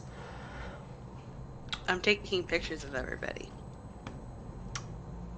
You all start to wind down a little bit. And you get ready for bed. Is there anything you wish to say to each other before you go to sleep? Evie, do you have any wipes, makeup wipes? I'm not gonna sleep in this. I'll just put it on tomorrow. Do you have any wipes? Yeah. And I will toss him some makeup remover wipes. All right. And as I'm falling asleep, I'm just gonna be like falling asleep, wiping the paint off my face. Wipe the paint off your face. Yeah.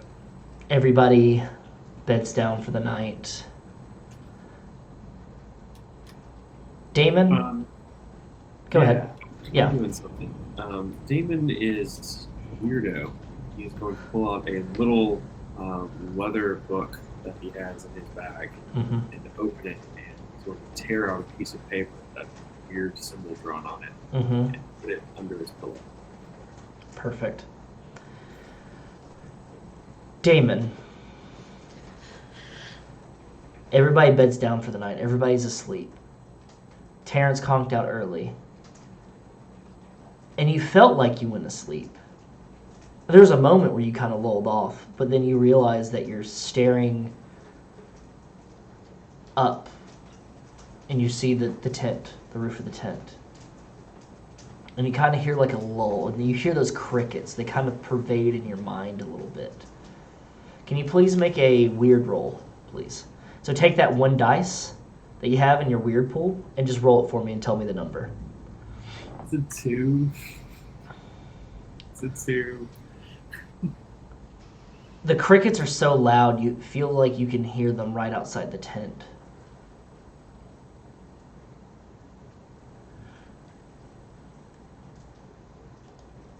I'm gonna get up Mm-hmm. and I'm gonna have a zip up window that faces outside, right? Yes. I'm gonna zip it down, and Mhm. not all the way, like just enough to like pull it open and kind of Mhm. look through with one eye and Yeah. see what I see. You poke your head out, and as you unzip it, you're almost worried that you're going to wake everybody else up. It says that's crickets rubbing their legs together. It's piercing your brain. As you look outside and you just see that there are just crickets everywhere, all over the ground, all over, coating everything, all the tents. And then you look around and you realize that you're not in the tent anymore. And you're standing in the field and you see the stack in the distance and there's just a sea of crickets around you. And you look to your right and you see there is a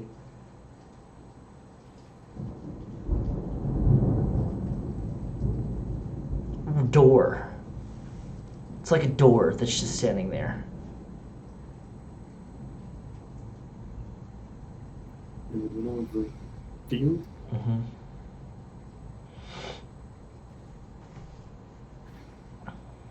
I'm gonna be honest, I'm a little caught off guard. Heads I open it. Okay. It says.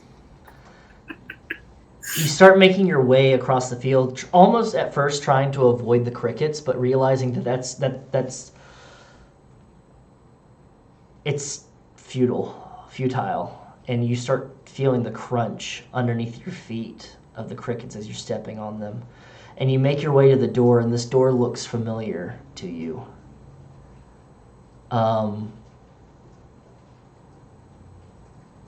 And you open up the door, and it's Anna's room. I'm gonna kind of look around. I'm gonna open a couple of drawers that I know what's in there to make sure that they're the same. I have some weird bits of paper that I've hidden in them. Before you walk in, you look behind you, and you're in Anna's apartment. But you can still hear the crickets. And you go to open up the drawers, and everything's there. You see there's her makeup, and there's like her old cell phones that even though she broke the screen, she never got rid of them. And you always wondered why she held on to them. Like, why would you hold on to technology like that, especially if you're not using it anymore? And you see that there are bits of paper that you had written sigils on them before. But instead of the sigils that you put there, those protection sigils, you see a spiral on it with a tree underneath, almost like a sun over a tree. And you're going through and you're kind of freaking out because you realize as you're opening up more drawers, and you open up another drawer, and there's just a bunch of these papers that you've drawn sigils all over, but they all have the same sigil on them that you did not draw. And all of a sudden her stuff is just, it's all these different sigils. And then you look over towards her bed and you see her blanket, her duvet, but it's perked up as if somebody's sitting on their knees in the bed.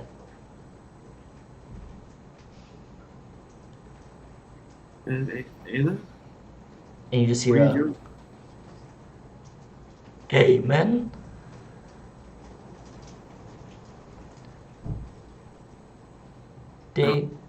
Damon? It was just gonna like back up. I imagine like papers flailing around him.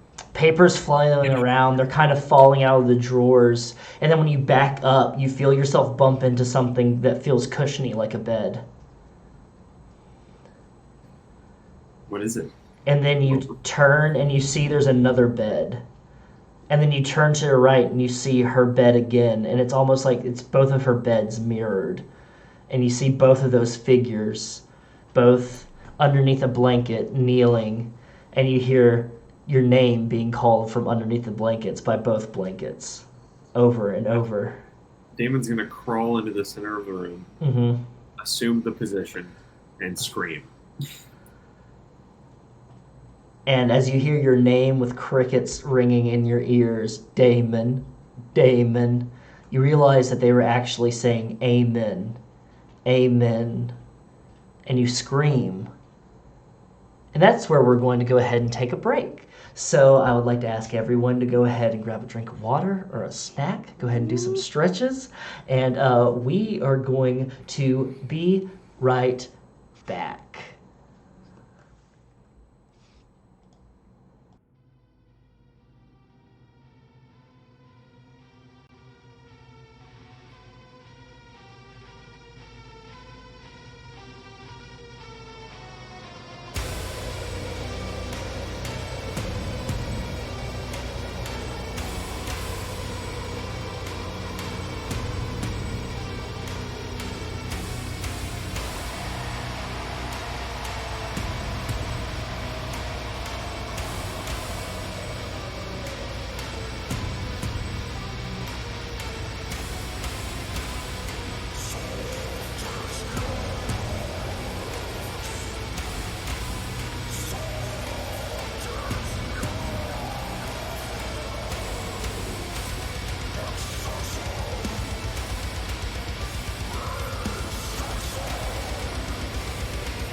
And we are back with more Solemn Vale, where we had left off. Each of our group of festival goers here had bed down for the night, and one of them had a bit of a scary dream, it seems. Derrick, Evie, you both wake up to Damon screaming in his sleep, just screaming, and you see Terrance standing over him, and he's trying to shake him awake. I'm gonna jump up real quick and go over and try to slap him awake really quick. Go ahead and give me a body roll real quick. I will just run and stand in the doorway. I got a 3. You move Terrance out of the way, and you just slap Damon real quick. And Damon, you feel a sting across your cheek, and you realize that you're just your throat is dry, and you feel hoarse. And you see Derrick standing over you with that corpse paint still on. Yeah. And he just slapped you awake. It's like a half on because he used one makeup one. Actually, it's still completely on. Oh. Ooh. Okay. I'm gonna throw my pillow at him and my hat, and I'll just be like, "What the fuck? What the fuck?" Bro, calm down. Silly, you were just screaming in your sleep. You just slapped me, Derrick. You slapped me. Terry couldn't get you awake, dude. Calm down. I just want to make sure that you're good. It's like you're having a night terror or something. You good? Fine. I'm in my tent. I'm fine. You're in the tent. Everything seems fine. I'm fine. Okay. It was nothing. It was just whatever. That joint was stronger. I guess. I don't know. Maybe I'm paranoid. There was that guy in the field. I'm in the woods, and I'm. Terrance goes, Damon, no, Damon, hey, Damon, it's okay, buddy, it's okay, okay? Hey.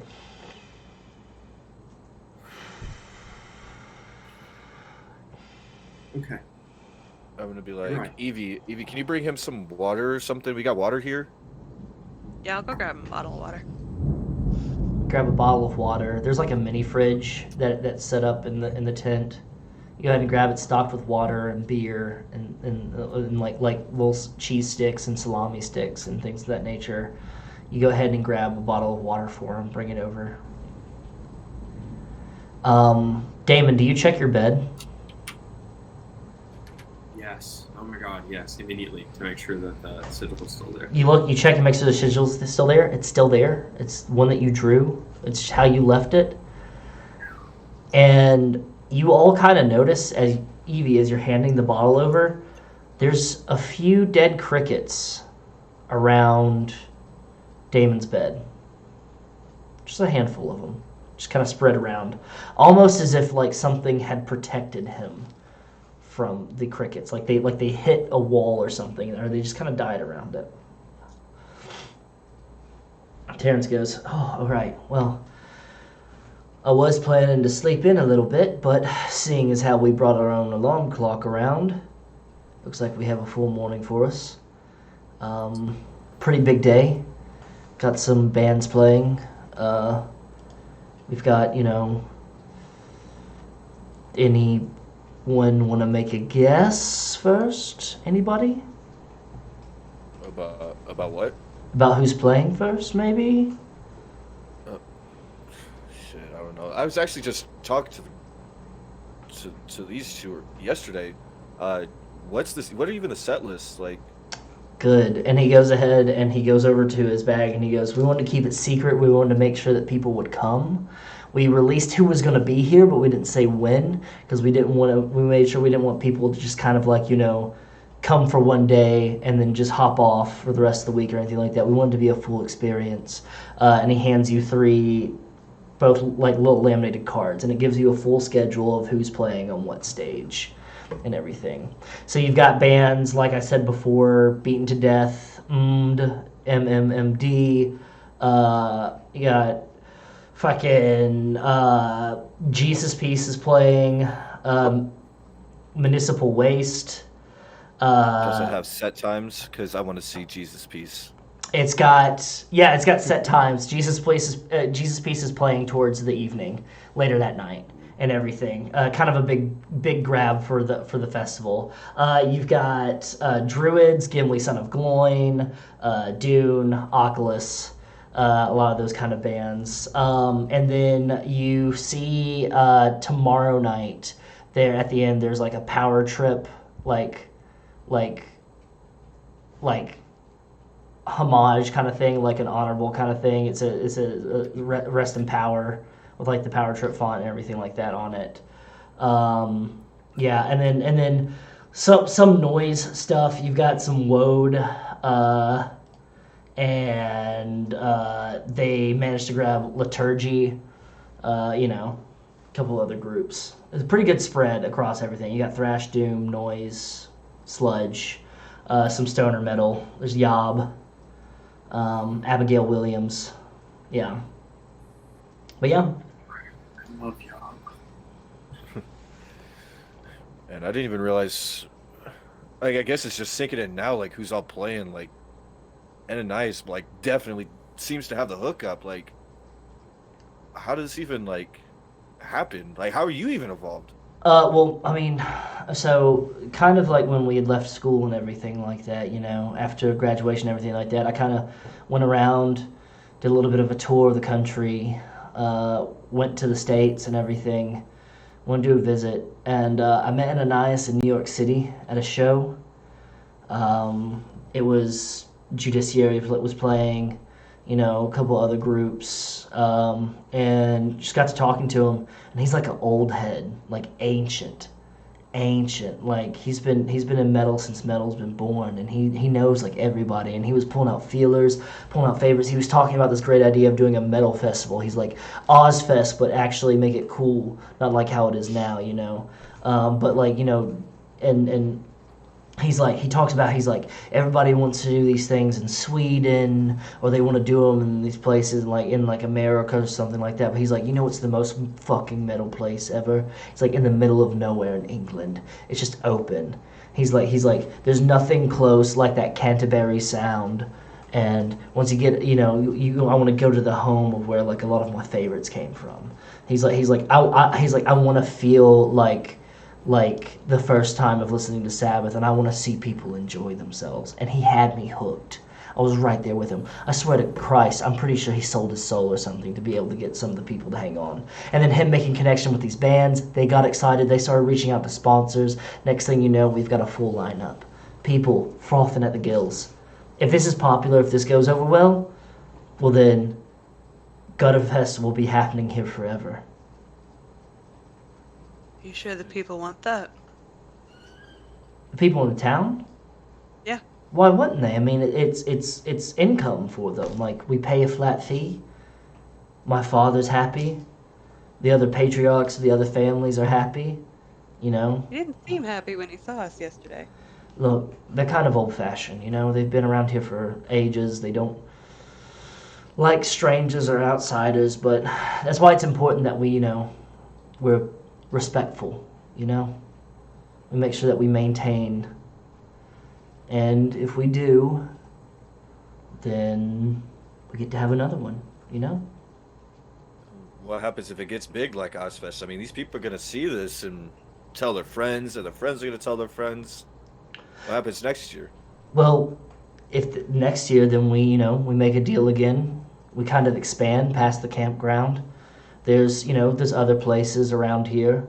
We can talk to there's an old lumber yard that used to be open year round, but they moved out, so we can kind of take over, kind of make it move around a little bit. Not like Bonnaroo, where it's all kind of like close together and everything like that, but like something where you like walk the trails. You get to be respectful of it. You get back to the nature of it. Something that Damon would appreciate. You kind of feel close to the earth and everything, the majesty of it all. Yeah. Yeah, that does sound up his alley. And it gives us reason to walk that trail, past that fence. Give us a reason to do that. Look, I know Lowen told you all not to wander around, but if you want to at any point, just let me know. We can go kind of, and he holds up his own baggie of those shrooms, and he goes, we could take a little quest if you want, if you know. Ooh, that's really fun to do in the morning. I mean, I'm down. You want to take a little nibble? Yeah. Might as well if You- everybody else is doing it. You only live once, right?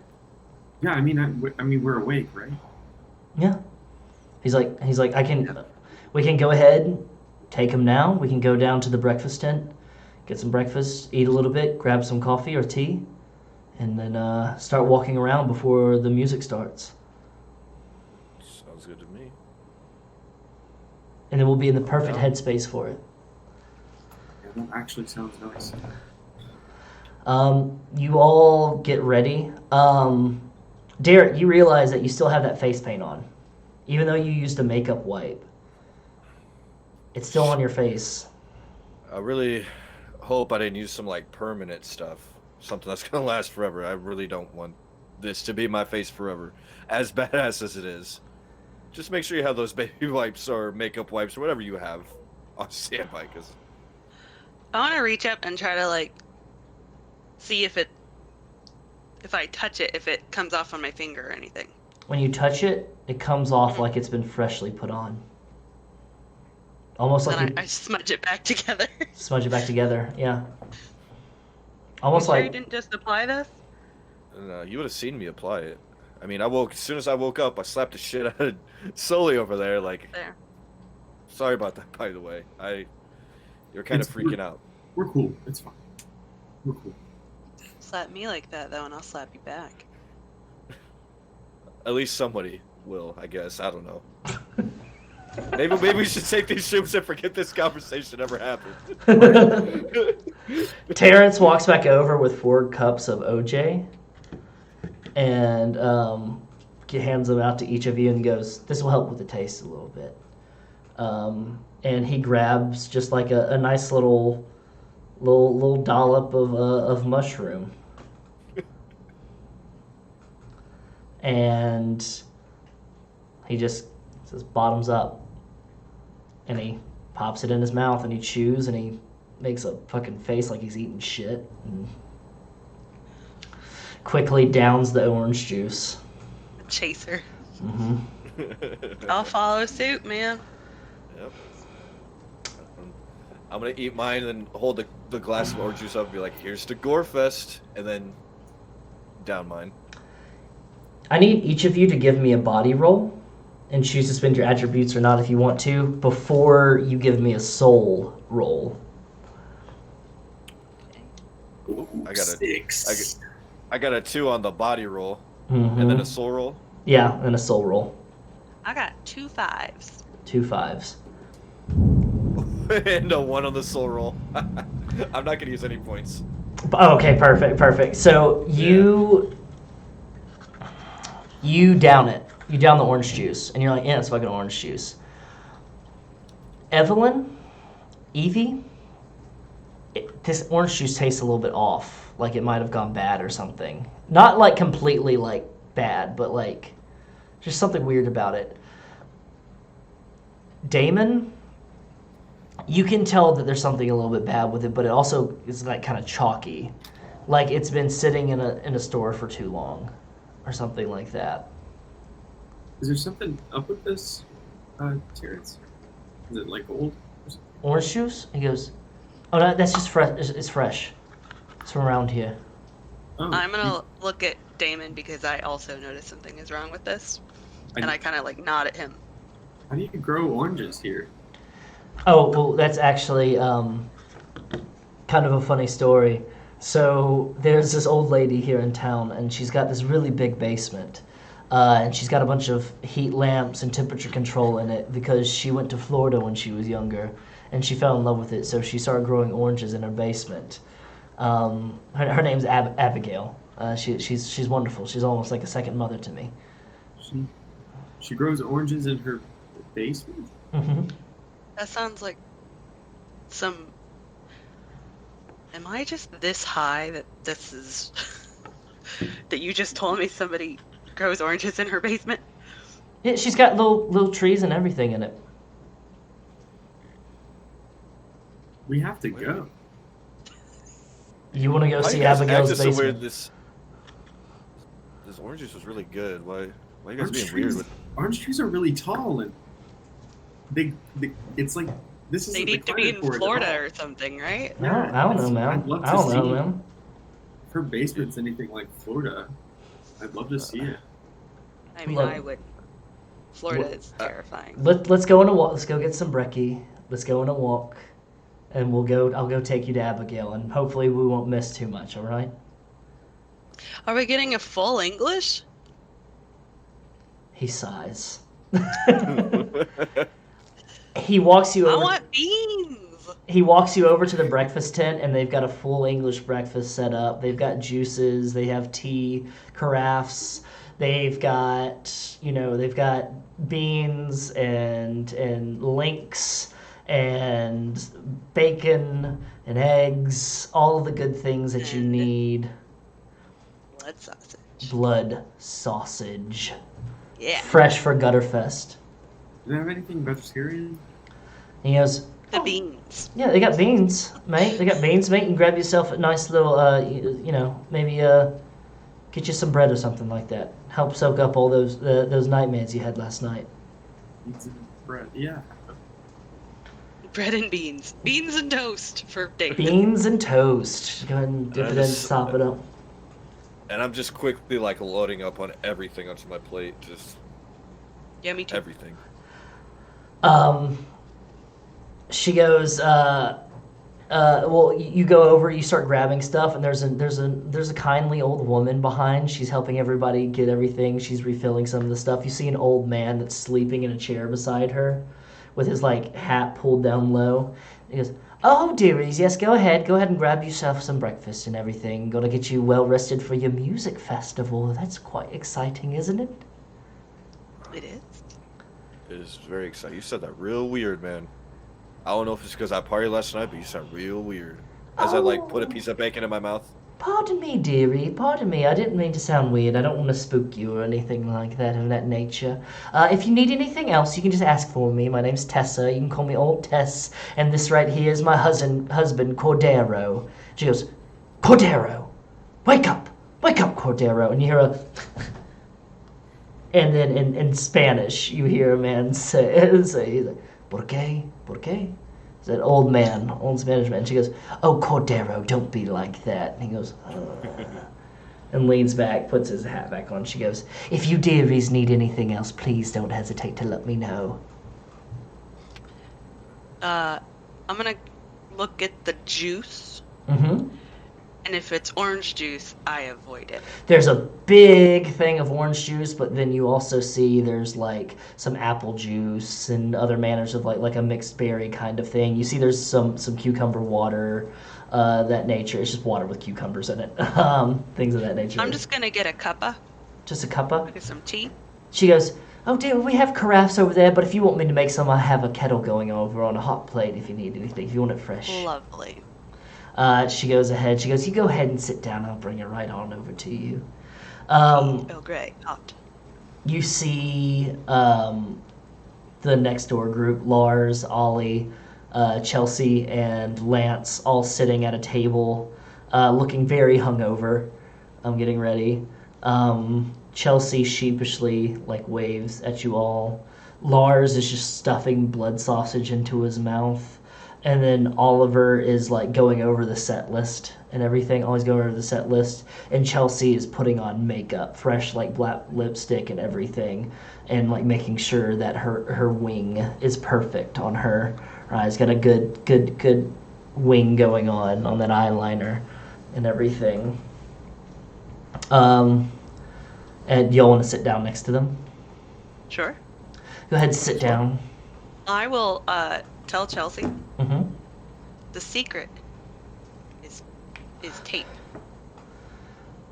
Get some nice medical adhesive, put it there, color over it, take it off. Perfect wing every time. Oh, shite, I don't think I have any tape. That's a good idea, though. I have Thank some you. back in my place, but I'll, you want to use it for tomorrow. Of course, yeah. I would love to. Yeah, excellent. Anything that can get down perfect. My hands are too bloody shaky. Lance goes, so, how'd you all sleep every night, last night? Kind of heard a bit of a ruckus from your tent this morning. Yeah, that was as I'm like stuffing my mouth with food. Yeah, that was solely over there. I'll just Then, call him out, Derrick. Jeez. I mean, Ollie goes, I give sorry. Damon a pat, like, poor guy. Sorry, Sully, as I drink my orange juice that I got. mm-hmm. Somebody, Go ahead. Tastes delicious. Somebody slapped me. Woke me up. My Yeah, why don't you bad. call that person out? Lars goes, I have sleeping problems too. If you might need something for it, maybe. I could give you like a Ambien or something. I don't think I'll need anything like that. Thanks. No, if you say so, I can I help. used to do weird shit on Ambien. Chelsea goes, Lars still does weird shit on Ambien. Sometimes he just needs to lay down and go to sleep, but he tries to fight it for some reason. He goes, I have my best thoughts when I'm trying to fight it. I'm gonna lean towards Lars and be like, hey, save one of those for me. I might need it later. I'll be honest with And you. he turns and looks at you, and he raises his eyebrows, and you notice his eyebrows go up too high. And then they slowly come down. And he goes, I can save them. You are the man, Lars. I appreciate you. And he smiles, and his teeth look kind of wavy. Terrance is quietly looking at his phone, and he goes, shite. What's it, babe? Service is acting up. It gets like this around this time of day. Oh.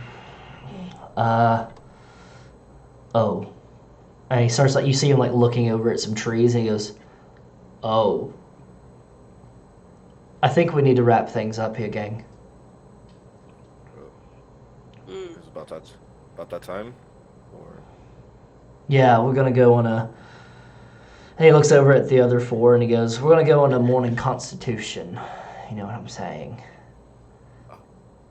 And Ollie goes, I know what you're saying there, mate. Bit of fungal problem back at the camp, eh? And he goes, aye, that's right. Stands up and he goes, go ahead and wrap it up. And Tessie brings over your tea in a styrofoam cup.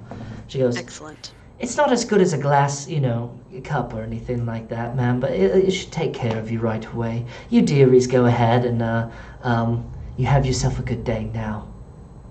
And if you need anything, I'll let you know. Me and Cordero, we run a nice little tea shop that's right next door to the Bowler's Arm Pub. Bowler's Arm Pub's right in town. They tell me that you VIP are allowed into the village and everything, which I wish we could have more. It'd be nice to have a bit more business. We don't often have visitors. Well, I'll be sure to stop by. All right. You just keep your eye out for big apricot tea, all right? I certainly will. All right, you dearies, have yourself a good morning. And she turns and she walks off. You all start making your way towards the gate. I want to lean up to Damon and be like, hey, I'm sorry for slapping you. It was just like reaction. I heard you screaming. Terrance is over you. I kind of panicked. My bad, dude. I hope you... No, it's fine. I'm sorry. It's okay. I'm glad you whooped. As you look at the face paint that's on Derrick's face, you notice that around his eyes, those roots that are kind of growing start kind of moving and wiggling a little bit as he's talking. He's kind of expressive. I'm just gonna kind of like blink heavily, look away, look at the trees, the grass. You all four start walking about, and Terrance is playing some like nice like ambient kind of music in the background, something that's like not like dark, but it's just like nice and relaxing as you're kind of walking. He opens up the gate for you all to walk through, so you don't have to climb over or anything like that. You're walking down this dirt trail, surrounded by this archway of trees, and as you kind of all look up, you can see the sun kind of peeking through a little bit. Green, almost like stained glass, the leaves are green as the sunbeams are kind of pushing through, and you can see the branches are kind of dancing a little bit. You see waves coming off the tree bark. The tree bark almost looks like it's moving in of itself. Start walking toward you. You notice the trees are getting kind of closer and closer, and the trail's getting narrower and narrower. And you see the road turns off to the left, but you see a walking trail that goes straight ahead. And he goes, we're going to want to follow the trail. Don't want to follow the road that goes up to, Lowen's property. And don't want Lowen or any of them to notice us walking about. And have that. Well, what do they do if they see us? Well, maybe old Arthur might take a pot shot at you, thinking that you're maybe poachers or somebody that's messing about in their orchards. No, we're just, okay. Well, as long as you lead the way. As long as we're with you, we should be fine, right? Of course, yeah. I'll show you everything you need to know. You go for the next hour or so walking around the trail, and he shows you all different kind of spots. You can kind of see there's like the trail brings around one of those cliffs that Lowen was talking about, where you can see the water crashing against rocks, and he points out a cave to you that was like an old smuggler, like pirate smuggler's den they used to have, but like there's no way possible down there. Like it's a nice hideaway, but like you would have to be crazy. You'd have to take a boat to get into it. Nobody's been able to find a way into it from the ground, from like the land and everything like that. I need each of you to make me a mind roll, please, as you are all walking along.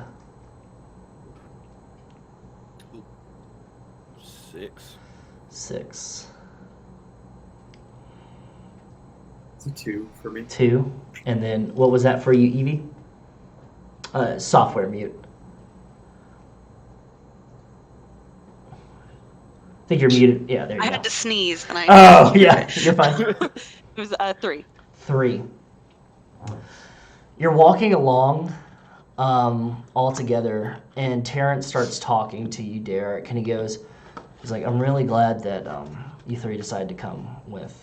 I missed you all while... Man, it's no problem. Like, yeah, you're right. We haven't seen each other in so long, but you gave us an offer we couldn't refuse. I mean, let's be completely honest. Like, Gutterfest, we talked about this stuff. Well, you know?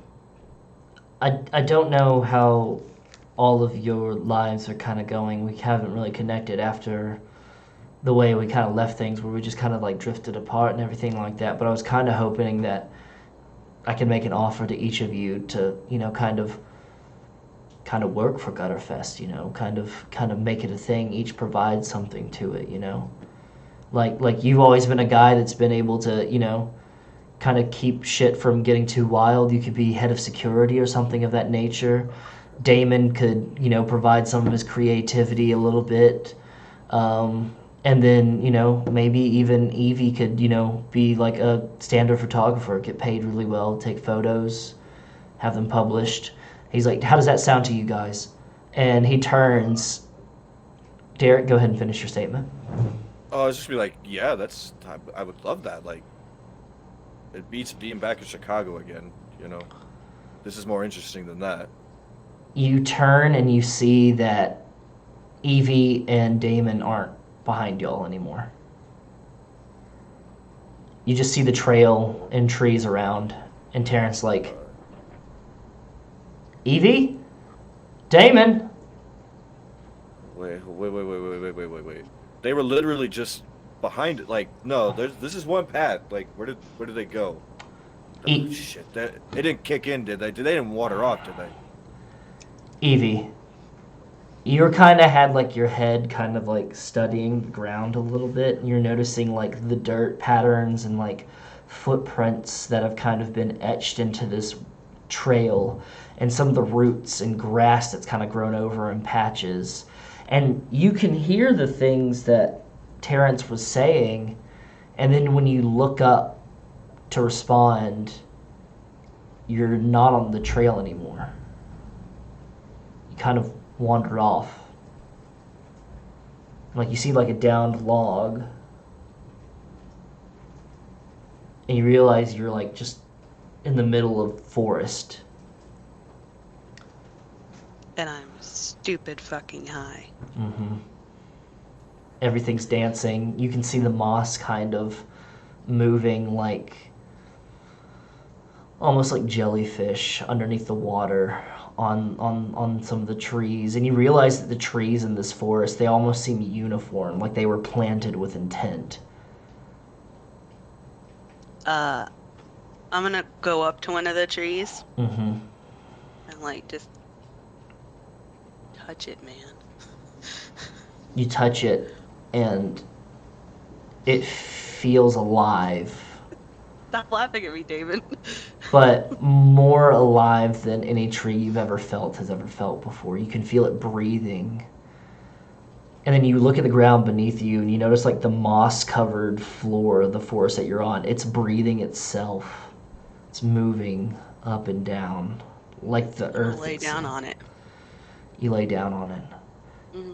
Damon, you're kind of not really paying attention to what everything's happening. Terrance was talking about something, and fucking Derrick was going on about something or another. He just goes on and on all the time.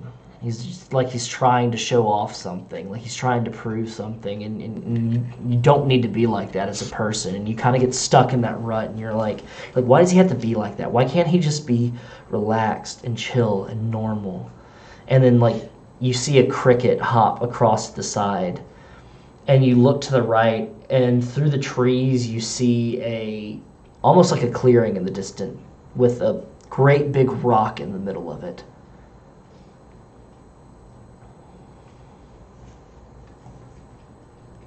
I'm gonna walk out towards it. Once I get into the open, I'm gonna kind of look around my surroundings because I'm paranoid as fuck. You walk to this clearing with this rock, and you step in the clearing, and you feel a change in the atmosphere.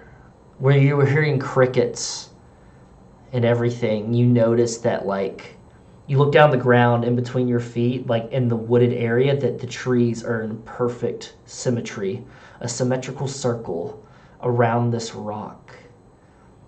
And you notice that there are piles of crickets that have died at the very edge of the tree line that have just collected. And you notice off to your left a dead bird that is just dead right at the edge of this tree line. And this grass looks vibrant. It looks green, but it looks like a sickly, vibrant green, like slime almost. And then you look, and this rock, this just monolith of like a gray slab that's just flat on its side. And about a foot around it, in a perfect symmetrical circle, in a foot diameter, it's completely dead. Dead grass. That sickly, vibrant green is brown and twisted, and it's dead.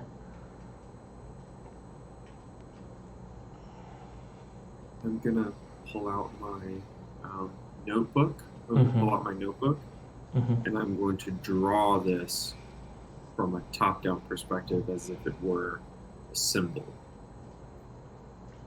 And then I'm going to get closer and inspect it. You move over closer,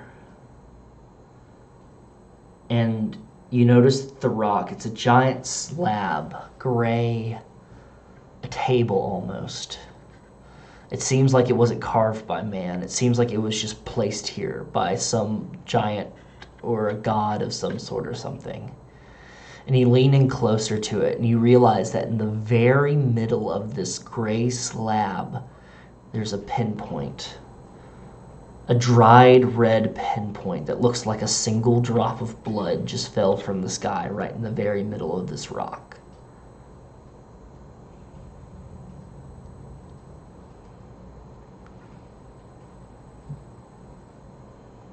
What? I'm gonna sort of try to pick it up with my fingers.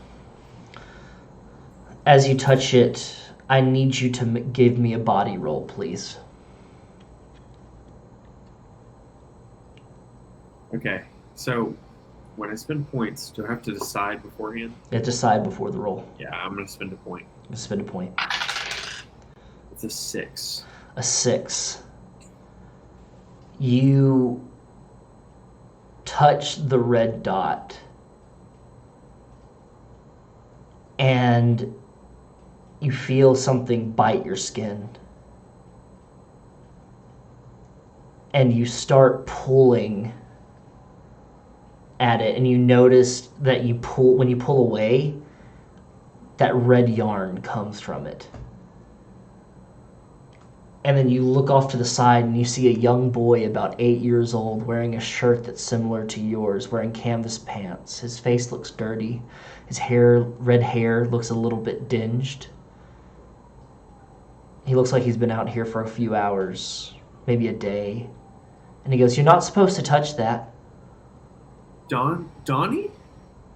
And you look back at your finger, and the yarn's not there anymore. And there's just a brown rusted spot on your finger where you touched the dot. And he goes, "Oh, yeah, it's me." Donnie, you know your family is looking for you. What are you... Oh, this is too much, man. He goes, "Oh, I'm really glad to find you, mister. I got lost, you see. I'm from around here, and it's really embarrassing. I'm sorry about it. But you're not supposed to touch that rock." You got lost? Yeah. Pop Do you says know the way? if Do we you know how to get... maybe if we get back to the trail. I've been wandering about, and I know if I found the rock, then I'm close to the trail, and we can get back to it. Okay, I'll follow you then. You can take us both back. Okay. And he holds out his hand to you. He's gonna take it. You take his hand and you walk into the tree line. Derrick, you and Terrance are looking around. And Terrance is going, "Damon! Evie!" So, the trail, is it muddy like it was back at the venues? Yeah, it's a little bit muddy, yeah. So, can I just look around to see if there's any footprints veering off, maybe in the mud? Go ahead and give me a mind roll. Oof, I got a 5. All of the muddy footprints look about the same. You can tell where you and Terrance have been stepping, but it seems like somebody else was taking a walk along here, and god damn it if those shrooms aren't messing with your object permanence. Where you start noticing the footprints are kind of sinking deeper, and they kind of move up shallower, almost like the earth is breathing a little bit. And you hear, "Damon! Evie!" Maybe we should go back. Maybe they're behind it. Maybe they just got too high. They just stopped. Oh, okay, yeah. All right. You're pretty good at keeping track of stuff, right? When I'm not on shrooms. Do you have your phone? I want to pull up my phone and look and see if I even have service. You've got 1 bar. Shit. I'm gonna unlock my phone and try to, I don't know, call Damon. You call and it rings twice, and then you hear the boop, boop, boop, as if somebody hung up on you. I can't tell if I'm too high or if he just hung up on me. I'm gonna try call Evie next. Phone rings. It rings. It rings. Evie, do you have a voicemail? It's just like the standard. This is 5555555. You know, that thing. No. You get voicemail. Evie, where are you guys at? You need to pick up the phone. Me and Terry can't find you or Damon. You get this, call me, please. I hope you're not lost. And I'm gonna hang up. Look on either of those, as you can clearly tell. He goes, okay. How about this, lad? All right. The Blyes, their house is just right up on this trail. I'm going to go run up, and I'm going to see if maybe I can get one of their dogs or something like that to go grab them. I need you to just follow the trail back to the festival, okay? So I turn around and go back. Just walk. Should be easy enough. Just follow the trail. Don't veer off, okay? I'm gonna try, and I'm gonna turn and start walking. Excellent. Thanks, mate. You're 1 in a million, all right? Yeah, but I'm just gonna like stare at the ground and just like follow the footprints back. You start following back. Evie, you're laying on the ground. Oh yeah, I'm breathing with the moss. You're centering yourself. This is the place. This is perfect. This is what you've been expecting. And off in the distance, Evie, you can hear music playing.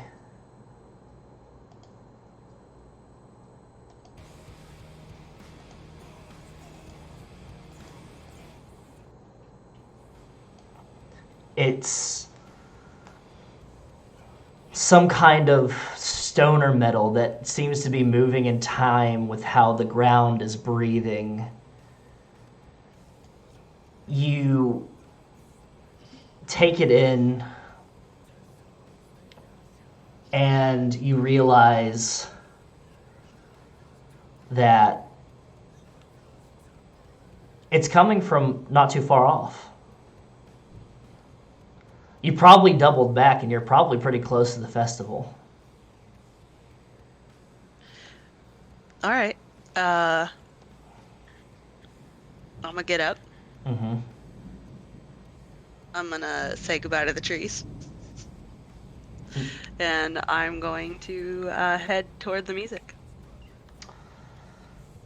And I'll snap some pictures of the dancing trees on my way back. Take some pictures. And you hear your phone beep. Oh. Once you kind of get a little bit of elevation as you're trudging through the woods, and you hear your phone beep. I'll check and see what it is. And you see that you have a voicemail from Derrick. Oh, shit. I will check the voicemail. You check the voicemail, and it says, Yo, Eve, me, Terrance, and Damon kind of got lost from you, and we went back to the camp. We're making sure you're okay or something like that, but the music's starting, but just kind of follow the music. We'll be there, and I really wanted to talk to you, Evie, about how kind of things were left. I'm sorry about how I acted. It was, that's pretty foolish. And I acted like an asshole. I listened to it again to make sure that my brain just processed to that. Word for word? And then I'll put my phone away. Mm-hmm. And meander my way back through the woods Mm-hmm. to the music. You follow back towards the music. Damon, you are walking through the woods with this kid, and you hear music playing in the distance. And it sounds like Dune is playing. Hey, we should go that way, towards the music. And the kid goes, Donald goes, that's not towards my house. No, we don't need to go to your house. There's a campground over there. Everybody's there. Everybody's If you go there. You'll be safe. Yeah. Is that where the carnival's happening? Or is it a carnival or is it a festival? It doesn't matter. Yeah, carnival. Yeah, that's where it is. Okay. And he lets you lead the way, and you start trudging through the woods a little bit, following along. And you come to this old, rickety building, burnt out husk, like it survived a fire, but it's still standing. And you hear the music coming from inside the building. What? This isn't right. They're supposed to... Maybe there's a band practicing inside. They'll know how to get back to the festival. Come on. And you turn and you look, and the kid's gone. Donnie? Donald? Fuck.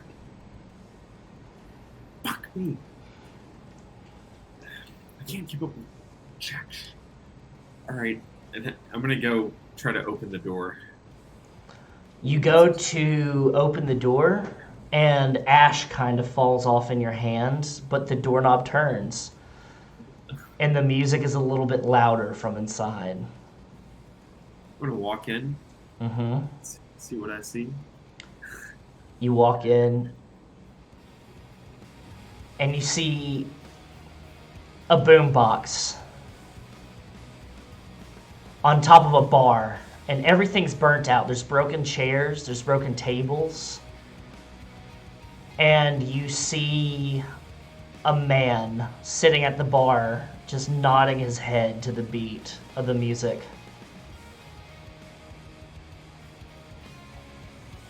Hey, man. Hey, man. Sir? Just kind of focusing on the music. I'm gonna walk up to the bar, kind of like put my hands on it, like look right at him, like get right in his face. Hey. Hello? And he turns and looks at you, and you realize that it's you.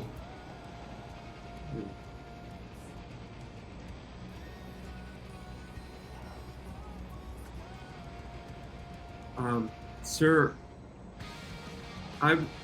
my friends and I ate some mushrooms, and I'm lost.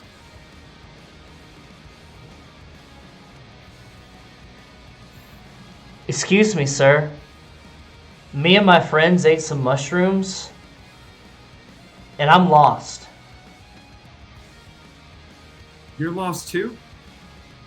You're lost too? No. Oh God.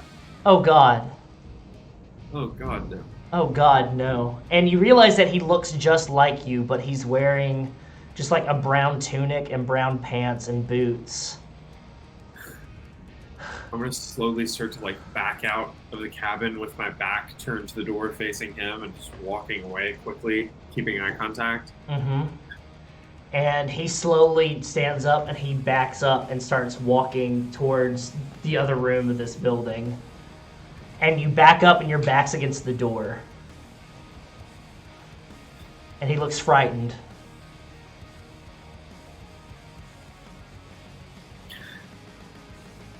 Okay.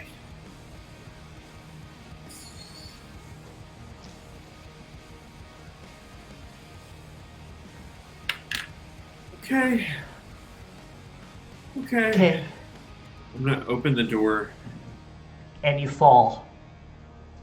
And you feel tens of 20s of hundreds of hands catch you as you fall. Evie. Yep. You're walking towards the music. Mhm. And you find the trail. Ooh, I win. And you start following the trail back towards to what direction you think is towards the campground. And you're following the music. And you see a small boy run across the road. And as soon as you see him, the music starts to fade.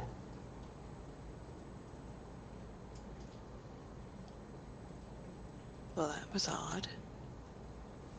Did he just run past me, or is he like still in front of me? He ran across the road in front of you back into the woods.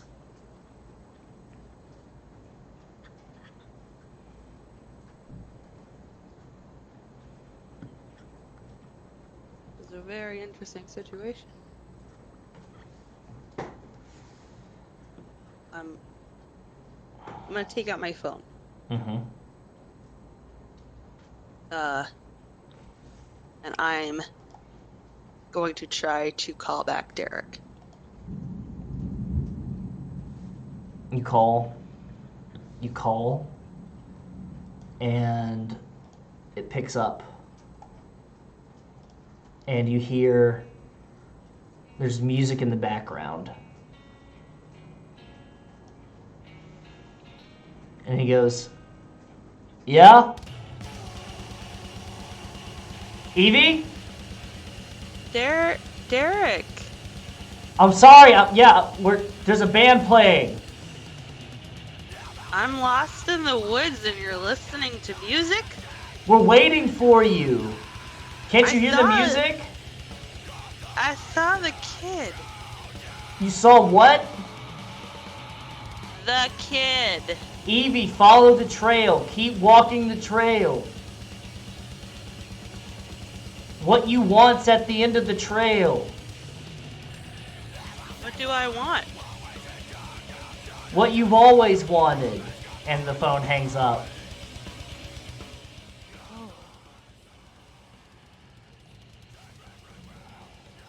And you can hear the music in the distance again. I look at the trail. Mm-hmm. And I look in the direction of the kid.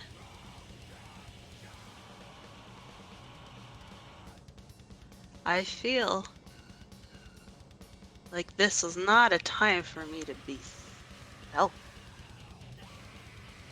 And I sort of start meandering in the direction that the kid went, keeping mindful in my state that the trail is behind me. And the music fades as you get farther away from it. Derrick, Yes. you're walking down the trail. Can you roll a body roll for me real quick? Oof, I got a 2. You drank a lot of that orange juice and shit, you gotta pee.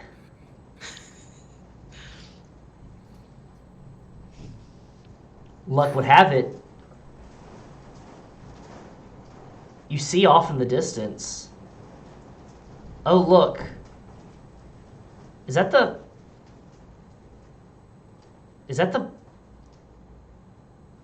fence?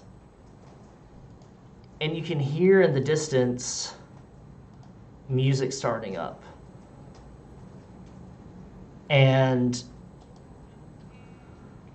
you see off to the side there's a little porta potty that's sitting and waiting for you.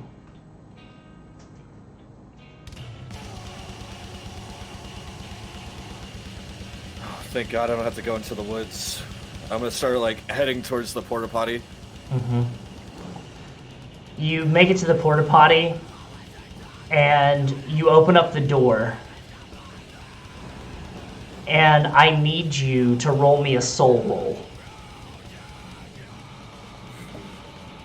Drop the dice. You're fine. 3. Oh boy. 3.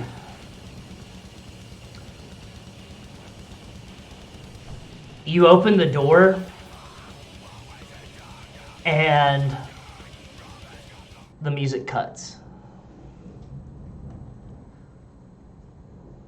And you look back behind me, and you see your old apartment. But not your apartment, your old apartment, before you moved in with your grandparents. You remember that carpet from anywhere.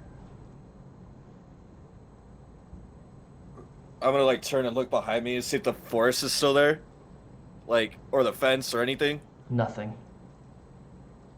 And you turn back to face the bathroom, the porta potty, and you're in the hallway of your old apartment. And you can see the bathroom door at the end of the hall, and the door's kind of cracked. And you hear music playing, crackling over a radio of, Brother, brother, there's too many of us dying. I'm gonna be like, Mom? Dad?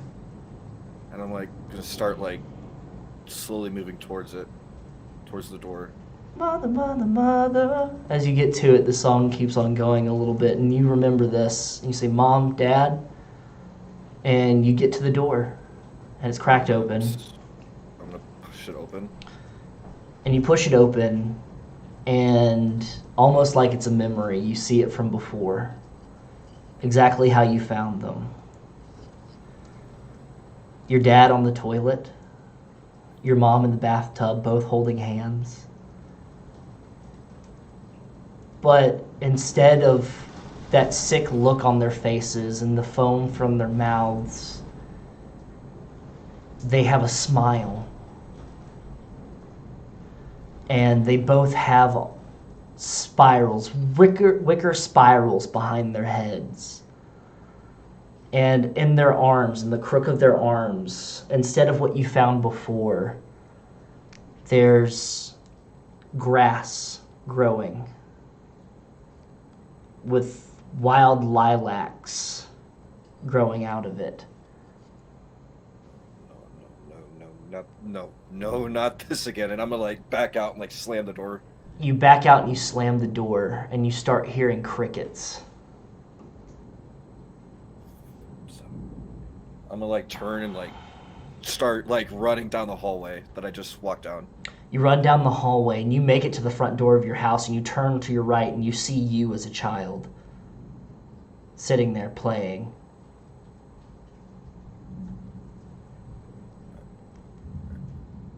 Kid, hey, kid. He turns and looks at you. Promise everything's gonna be all right. And I'm gonna open the door and like walk out, like run out, not walk. I'm gonna run out. You open the door and run out, and you're hit with a wall of sound.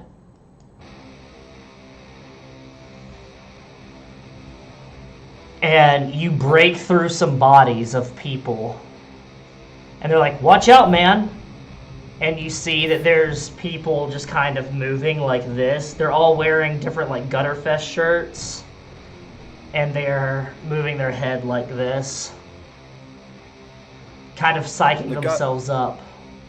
The guy who said, watch out, man, I'm pushing back, like, fuck you, dude, and like just start pushing further to the front. Further to the front. And you see a band on stage. It's this band called Druids, and they have their banner behind them.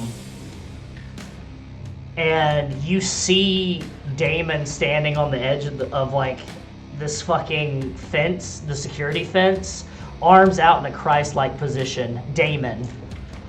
And he just falls back, and the crowd just kind of catches him. And then you see him kind of wake up. Fuck, and I'm gonna like try to move towards him to be like grab him so I can lower him into the crowd. You start moving towards him. Evie. Yep. You start following after this kid, walking through the woods, and you can see him just ahead of you. And he keeps turning and looking back at you.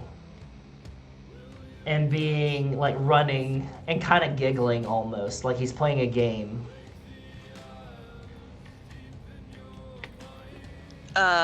I'm gonna pick up my camera and try to catch him as he turns back giggling, because I think that would just make a nice photo. You take a photo, you snap it, the aperture closes, opens back up, and you can still hear music in your head, but it's raining.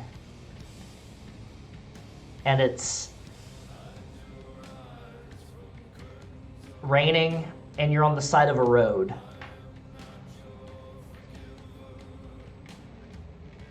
I'm gonna put my face up to the rain and hope that it kind of snaps me out of things a little bit so I can get my head together. It snaps your head out of things. I need you to give me a body roll, please. Nope, that's a 1. Would you like to burn any of your attribute points? Or perhaps use a weird point to have someone else roll for you?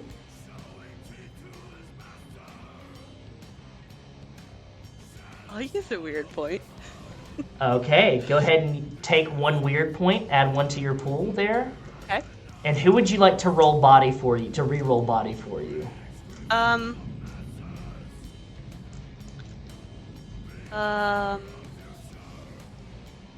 Derrick. Derrick, would you please roll body?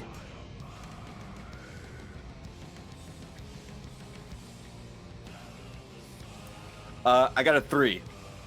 A 3? Better than a 1. Evie, you're taking a picture of the kid and you have your head looking up and the rain soaking your face, and you look down and you feel lights on you as you turn to your left and you see a car barreling towards you. And at the last minute, you feel somebody tug on the back of your shirt to pull you out of the way. And you feel yourself being pulled almost like through trees, and you see the car as you get pulled swerve, and it hits a puddle wrong and spins and then flips, and then hits a tree on the side of the road, but you can't investigate it because you're getting pulled back. And then you feel yourself getting pulled through bodies, cramped through bodies, and you can hear Terrance saying, Oi, back the fuck off, mate. Back the fuck off, all right? All right? You're getting too rough. And I need you to remove 1 of your body attribute points as these dudes got too rough and one of them caught you with an elbow. Okay. I only got 3 of those. And you look around bewildered. And you see Terrance is holding your hands, and he's like, Oi, okay, don't get lost in the crowd, all right? We're trying to find Derrick and Damon. Terrance? Yeah, I'm here. I reach up and I just put my hand on his face to see if he's actually real. It's Terrance's face, and he goes, Oi, yeah, that is my face, yes. Okay, yeah, nice to see you too. And then he shoves another guy. And he goes, Oi, fucking watch it. And the guy turns and he goes, Derrick, and then Derrick goes, you fucking watch it. And then, as if he didn't, it's so quick, he didn't realize what he was doing. And then you see him turn, and you turn and look, and you see Damon standing on the fence, the security fence, and he falls backwards. And he gets caught in this crowd, and you see Derrick start moving towards him to grab him. And then Terrance looks at you and goes, that's weird. There they are. You really wanted to come into the crowd, didn't you? Surprising. Terrance? I'm not doing those mushrooms again. You're I fine. don't remember anything. That's weird. There was a car, and there was a kid, and Derrick told me to follow the trail. I don't I don't mean to tell you that you're wrong or anything like that, love, but we went on a Better walk. not. All right. You left me in the woods to breathe with the moths. Let's go catch up with the other two. Other two. So now y'all kind of have free form of the scene now, and everything like that. What are y'all doing? Damon, you're coming too, and you're looking up at the sky, and you realize that you had just stage dived or kind of fallen back, and you are now crowd surfing as this band is playing on stage. How do I feel? You feel alive. You feel good, almost exhilarated. Okay. Yeah, I'm just gonna kind of lean into it. I'm actually gonna pull one of those joints out of my shirt pocket Okay. and light it. While you're being crowd surfed, you pull it out of your pocket and just light it. Derrick, you make your... Go ahead and give me a body check, Derrick.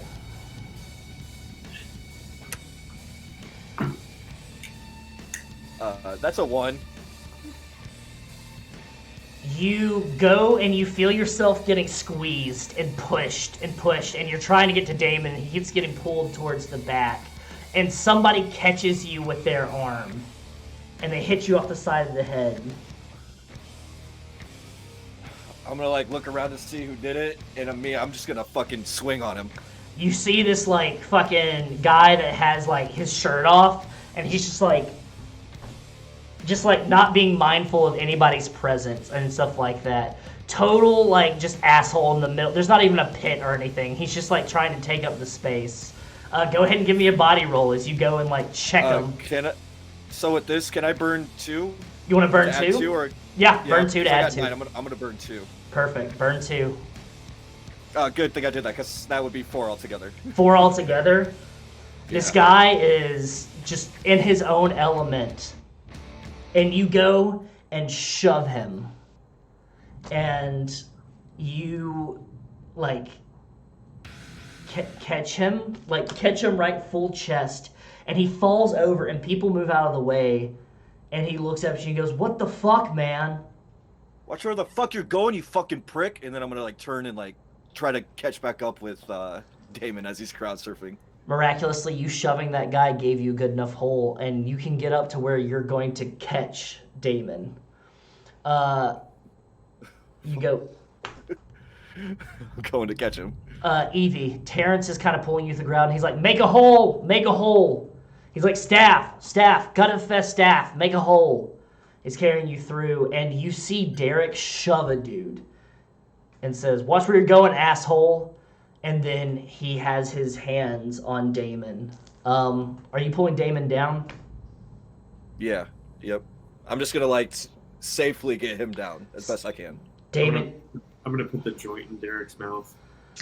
And I'm gonna be like, "What happened?" "If you're fucking living, that's what's happening." I'm like, as I'm getting him down, like trying to like puff on the joint. The song stops and the people start cheering. They're clapping and fucking going, "Whoa!" Evie, you and Terrance come up upon these two sharing a joint. Terrance goes, "There you two are. We lost you in the crowd." In the crowd? No, I lost you guys in the woods. Yeah. Yeah. There's a lot of... I'm not going to talk about what I saw. The shrooms, Terry, I'm not doing them again. It's not happening. You can't make me. Okay, I'm sorry. Evie said to say, let's go over to the VIP area. Let's calm down. Let's get some water. Let's calm down. You four move through the crowd, and he gets you to the VIP area, and there's it's like a tarp over it, and you can see from the side of the stage, and Drew's is just done playing, and they're breaking down, and they're playing some music over the speakers to kind of get, it's like Sabbath or something like that, just to kind of in between as the next band is getting ready on the next stage. He has you sit down and everything like that, and he grabs water bottles and everything like that, and he hands them out to you, and he sits down in a chair across from you. He goes, what were y'all talking about, getting lost? Evie was saying something about a car, and you're saying you got lost in the woods? Yeah, I got lost out there, and there was this great big rock, and I climbed up on it, and I saw this kid, the missing kid, Donnie, and I followed him. He wanted me. He told me he could take us back to somewhere he knew where to go, and then I was out there in the woods, and then he disappeared, and there was the shed thing. It was a bar, and I went in, and there was music, and I saw me, and I couldn't. I don't know how I got here. Next thing I know, I'm falling off the fence.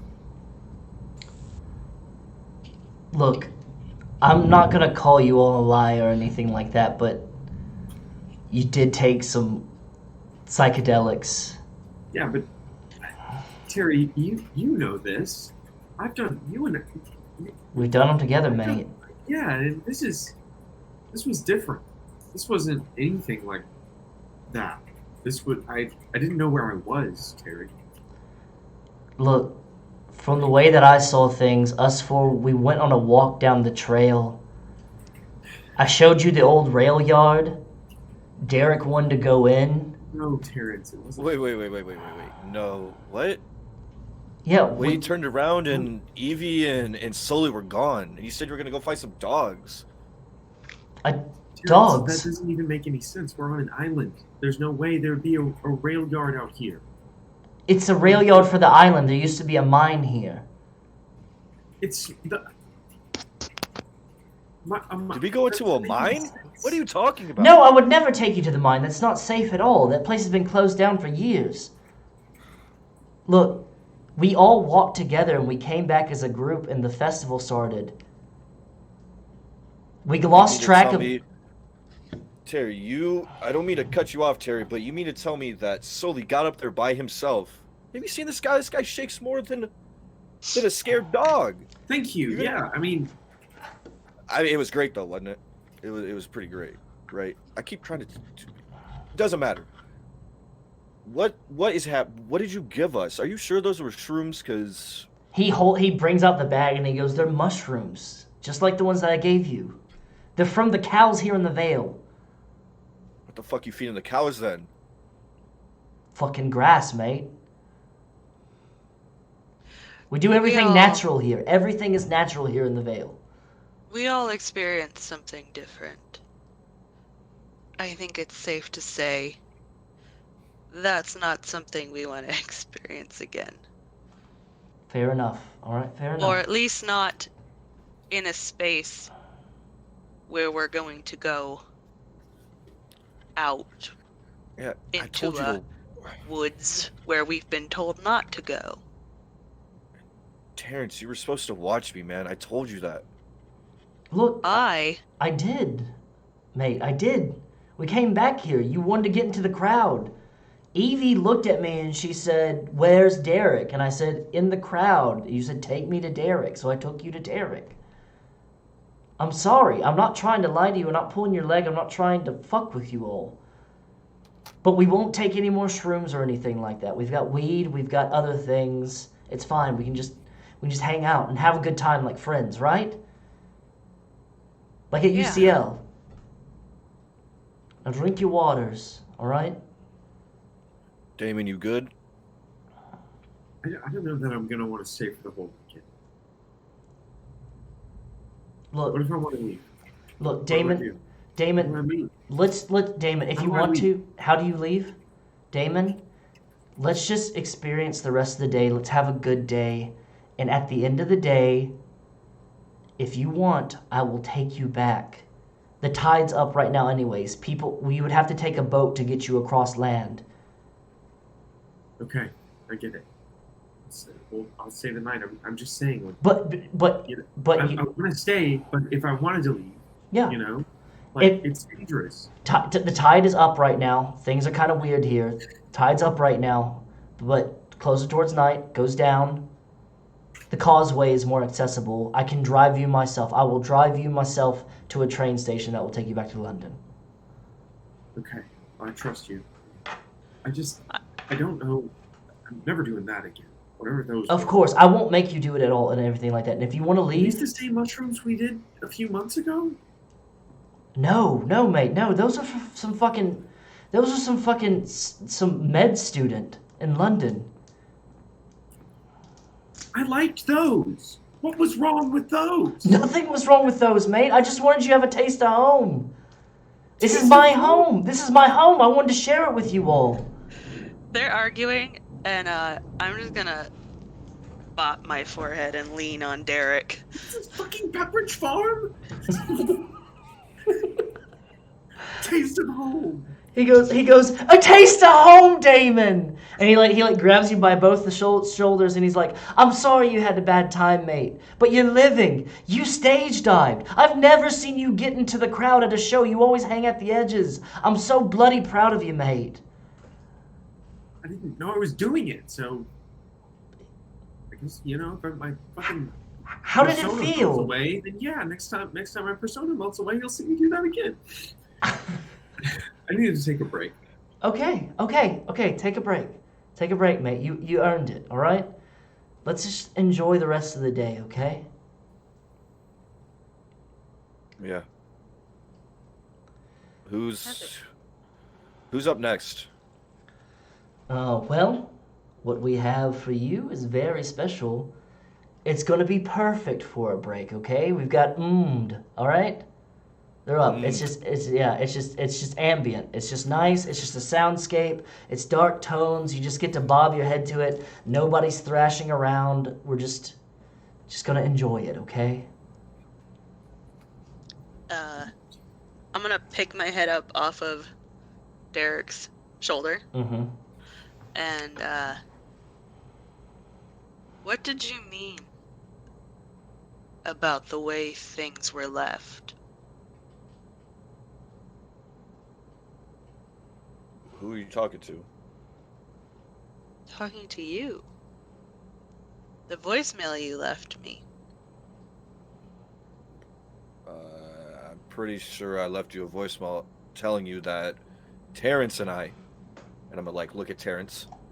Terrance and I lost both you and Damon in the woods. You were the only one who picked that. All my life, I have no idea what you're talking about.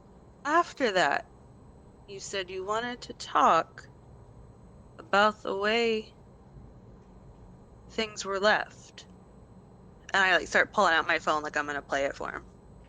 You find a voicemail that was left from Derrick. You go ahead and play it. And you can hear music in the background. And Derrick's slurred speech goes, "Hey, I lost you guys. We all got back. You all kind of wandered off towards the stage. I had to take a piss, but I lost you guys. Whereas, jeez, I guess y'all went to the stage or anything like that. Well, all right, well, maybe, can we talk maybe later? Sorry, I kind of want to say I'm sorry. You know what, never mind, that's dumb, forget it. I think, oh, no, I see Terrance. Okay, yeah, no, sorry, bye. Click. What the fuck, man? Terrance is like, I'm gonna go get us some food. That is not what I said. I swear on everything. I don't know what that voicemail is. When I called you, we were out in the forest. I swear. It's right there on her phone, man. That's your voice.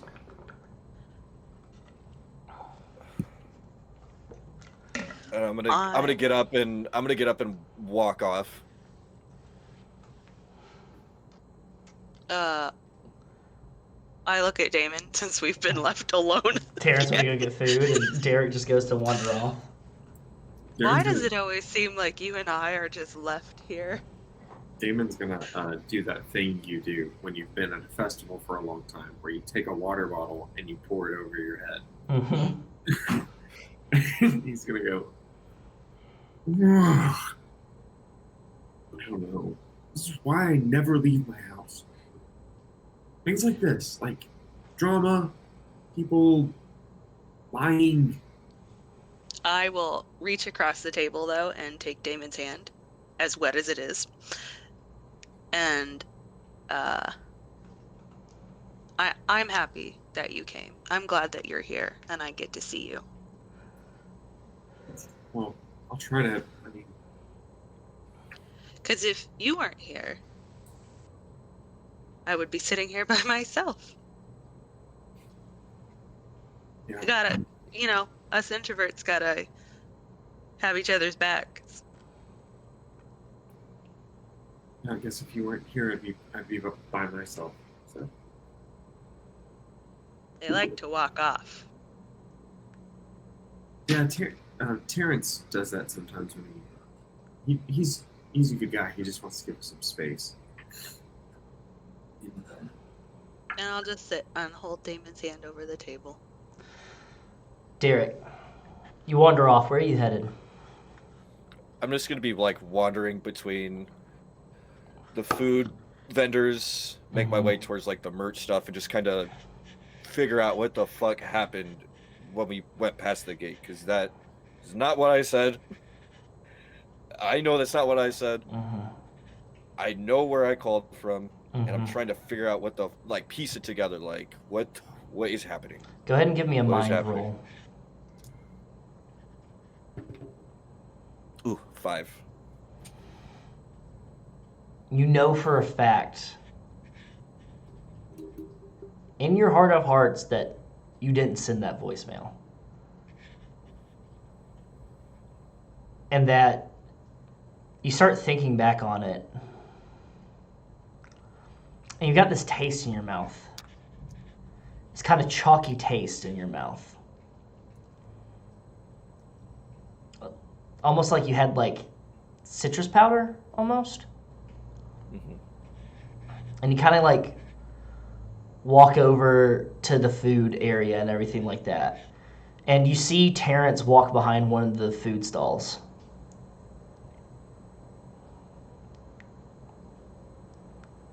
I'm gonna try to okay. So where is he at compared to where I am? Where's that food cart that he walked behind? You're kind of you're piecing together everything, and you're looking at your phone, and you've got the picnic area to your left, and you see him walk behind this food stall that's to the right, that's beside other two of them, and it seems like it's a area that's from here. It's like a local place. It's called Cross and Fitch. And they seem to be selling like dried meats and cheeses and fruits of that nature. And it's like a trailer almost that has one of those side hatches that open up, and you see Terrance walk around it, and he's got some food. He's got a bag that has food in it, and you see him, he has a couple more water bottles in his hand, and it seems like he caught his attention caught, and he walks behind the truck. Okay, so just so I'm aware, that's the vendor that he walked behind, and then there's two other vendors next to that one? Yeah. Can I go to the one furthest away and kind of try to peek out behind and see where he went? Yeah, go ahead and give me a mind roll as you kind of sneak around. Oof, 2 on that one. You are more than welcome to take a weird point if you want someone else to roll for you, or if you want to add one, or if you want to, use a different attribute. You know what? Let's have... you know what? Screw it. Let's have Damon roll one for me. Okay. Damon, will you please roll a mind? Just because I want it to be good, I'm going to spend 2 points. Okay. It's a 5 total. So go ahead and add a point to your weird pool. And you peer around the trailer. And you look. And you see Terrance talking with somebody. And they're kind of having a almost heated exchange. And Can I make out what they're saying? They're saying something about Terrance is going on about how stop interfering and everything. This is really important to me. This is really important to me. I want to make sure that this goes off perfectly, all right? I want this to continue to happen, all right? Like, I care about this place, and I think this is good for this place, and I need you and everybody else to stop interfering. And he kind of turns a little bit to walk off, and you see a hand grab him and whip him around. And you see a gentleman that looks almost just like him, but he's a little bit older, and he's wearing a backwards cap, and he's got overalls on. And you can tell behind him there's a cart behind him. It's like a hand cart, and it's got 4 big jugs of that orange juice sitting in it. And he goes, don't you fucking walk away from me like that, all right? Or I'll fucking have Dad come around and give you a right smack in the face. Okay? You know what you're supposed to do. And you know how important this is to him, so don't you muck it up. And as soon as I hear that, and I could tell that's orange juice, right? Yeah. Okay.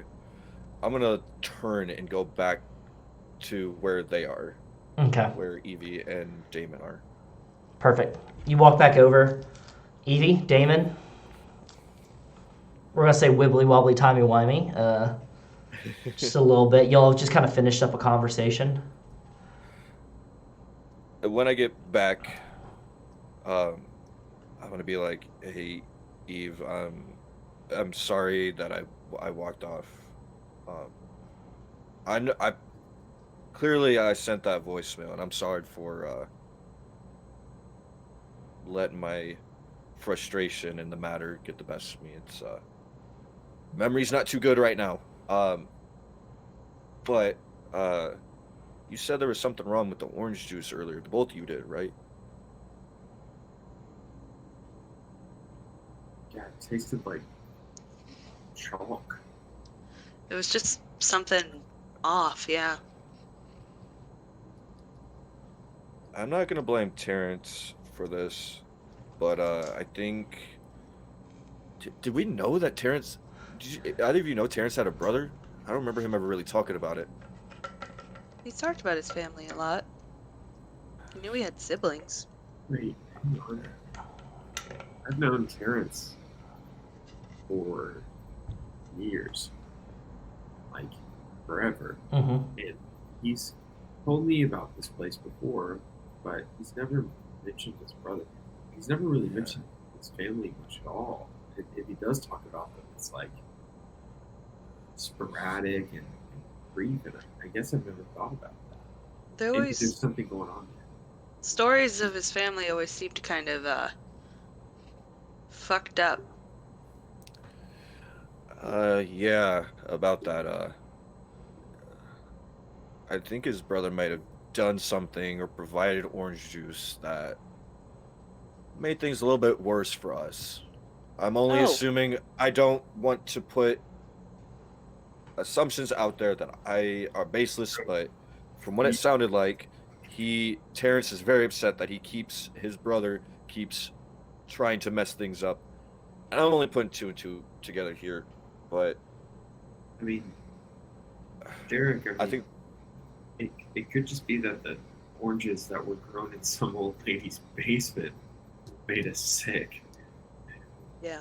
I just need answers for why I saw what I saw, and I'm not okay with it. Okay, like I think the fact that we all had a very different experience, and you don't remember leaving a voicemail like that, and Damon doesn't remember getting up there to crowd surf.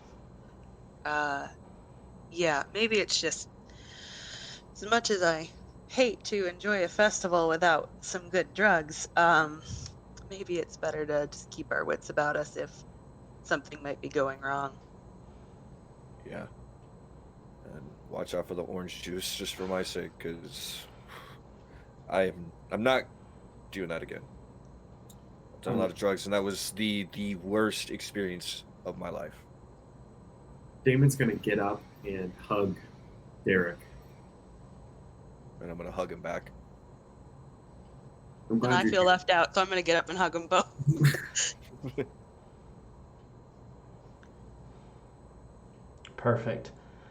You 3 hug each other, and Terrance comes back, and he's got food. And he's got more bottles of water. And he comes down, he like sets it down on the table that you were all sitting around. He goes, "Sorry about that, I got interrupted." And he puts bottles of water in front of each of you, and he rips open the bag, and it's just like a bunch of fish and chips. Yes. Alright, I'm gonna take one of the waters and start drinking it. And he goes, "Look, I'm sorry that you all had a bad experience and stuff like that on that. It happens. Just different constitutions and things of that nature and everything." Remember that one time we smoked and I got real fucking paranoid? Yes, I do. Never want to repeat that ever again. Look, let's just enjoy the rest of the day. No more weird shit. Tomorrow, I'll take you all to town. We can enjoy the festival afterwards. We'll go to the Bolazam, give you a right proper breakfast. It's not in a tent. Or old dear old Aunt Tessie can give you shite and everything like that. We'll have it proper. Maybe look around some of the shops, then we'll come back. All right? Yeah, I want to see Tessa's tea shop. Yeah, maybe getting away from this area for a little bit would be good. Yeah. Excellent. And we don't have to go down any trails or anything like that. It's right to it. We can take a golf I cart. think as long as my, wits are about me, for lack of a better word, I will be fine on any trails. Perfect.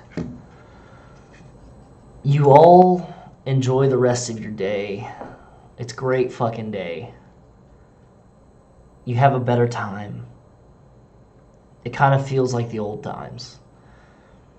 And at the end of the day, you all make your way back to your tent. And you're all getting ready for bed, and Terrance says, "I'll be right back.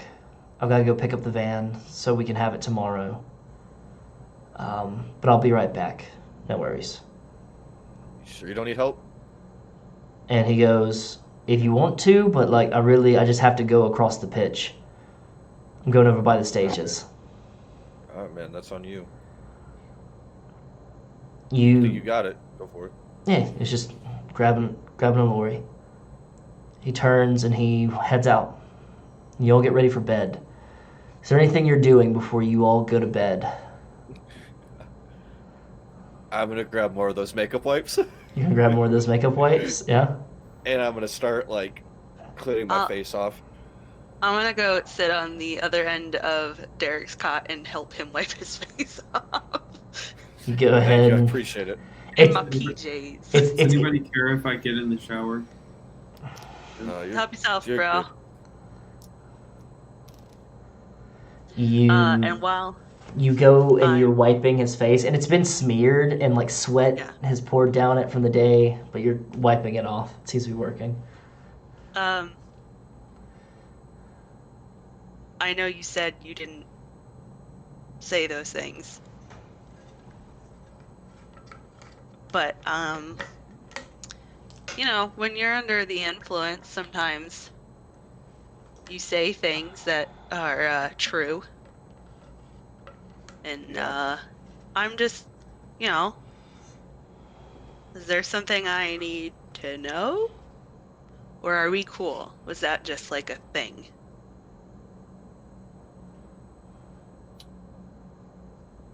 I mean, we don't have to talk about it. It's fine. We can enjoy this week and talk about it another time. Yeah, Or this weekend. But I don't want to make things weird right away. Okay. It's just, let's if it comes up, it'll come up. If it doesn't, we're cool, no matter what. Okay. Thank you for helping with the makeup. I don't know how it stayed on, and God help me if it's on in the morning, as I keep Wiping it off. Damon, I throw the go ahead. the used one that I just cleaned off his face with, and I pat his head and I say, "I'm going to bed." Good night. Ready to go to bed. Damon, you gotta take a shower. It's like a FEMA trailer shower. You go in and it's like rudimentary. It's connected to a tank. But you know, it's cold, but it's summer in England, so it's a little bit muggy outside even at night, but it can get cold at night, but it feels kind of good. The tent, it's a black tent, so it retains heat. Probably not the best idea for a summer tent, but you got to fit within the motif. And you can hear the crickets outside, and you're taking a shower. Go ahead and give me a mind roll there, champ.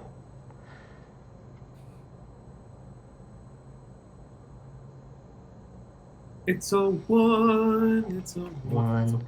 It's a 1. Now you can always pull more from the weird pool if you want to. I've got 2 more points here. They're just sitting. You want to let it ride? I'm gonna ride this one out, cowboy. See how it All goes. right. You're taking a shower, and you are washing off, and you hear whispers from the other side of the tent.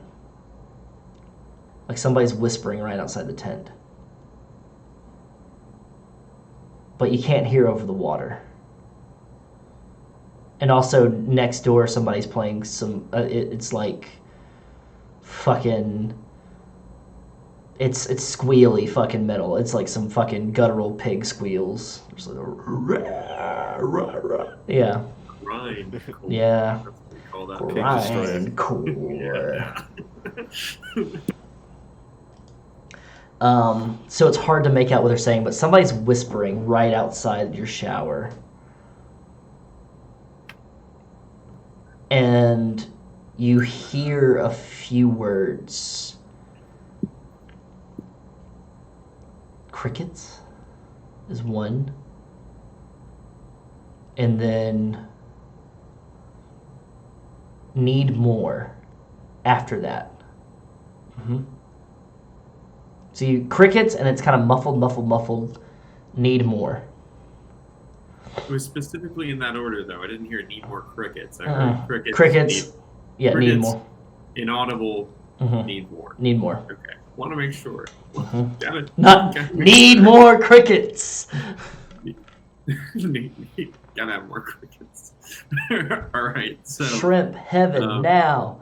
he's gonna just like stop in the shower for a second, like Mm-hmm. washing his hair, and just be like, "It was just a dream." Go back to taking a shower. Go take a shower. Terrance comes back with the van. He tucks in. He's kind of quiet. He's like, all right, well, I'm beat. I'm gonna hit the hay. Climbs in, kind of nonchalantly, unceremoniously. You all get ready for bed. Who has the higher weird pool right now? I've only got 1. Oh. It seems that we lost on. I think he hung up instead of unmuting. There we go. Oh, he's back. He just hung up.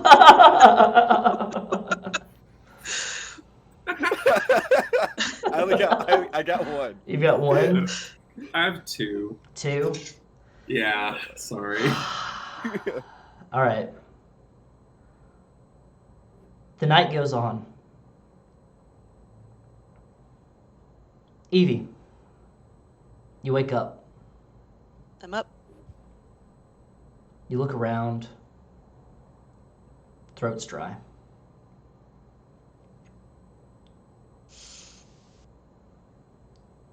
I'm gonna get up and go get a bottle of water from that mini fridge. Go to the mini fridge, and the mini fridge is right next to Damon's bed, and Damon's gone.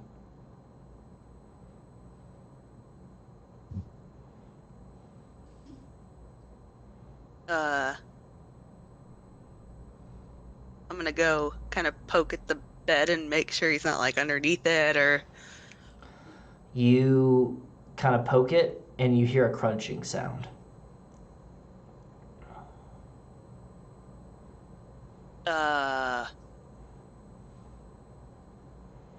what is making said crunching sound? You move the blanket investigate? aside. Go ahead and give me a soul roll when you move it aside. 5. 5. First, you see a piece of paper that it's one of those papers that he's prone to like draw a sigil on or something like that. And it's on his bed. It seems like it's transferred from under his pillow and it's moved to his bed proper. And that's sticking out of a bunch of what looks to be like peat, like PEAT, like muddy fertilized ground, and a mass of crickets, dead crickets, is in the middle of his bed.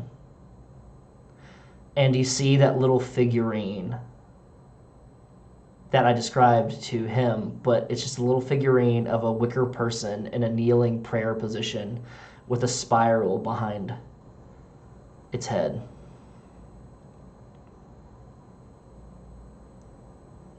Damon? I'm like kind of looking around his things, and then I'm gonna step outside and see if he's just like out having a smoke or something. You step outside, and you don't see anybody, and it's quiet. And off in the distance, you can kind of hear like sounds maybe like Harvest Moon by Neil Young or something playing. And it's just like it's the sun, or not the sun, the moon is pretty bright, and you just see the stack piercing against the sky. And then for a moment, you see walking from out behind one of the other tents, you see Damon, stark naked, walking towards the stack.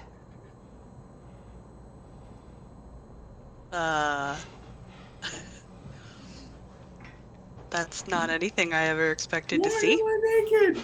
Why am I naked? Why? I mean, I'm still in my PJs, so I'm not a whole lot better. Mm-hmm. I imagine Evie's probably just like really big t-shirt kind of gal. Yeah. So I'm going to look around and see if anybody else is seeing this. Nobody around. And then I'm going to kind of bum rush my buddy and try to bring him back to the tent because he's fucking naked. Go ahead and give me a body check. Because he has some distance on you. That's a 6. A 6. You zoom to get to him. And when you get to him, he's walking up. You notice there's stone steps that lead up this hill towards the stack. And there's this oppressive feeling.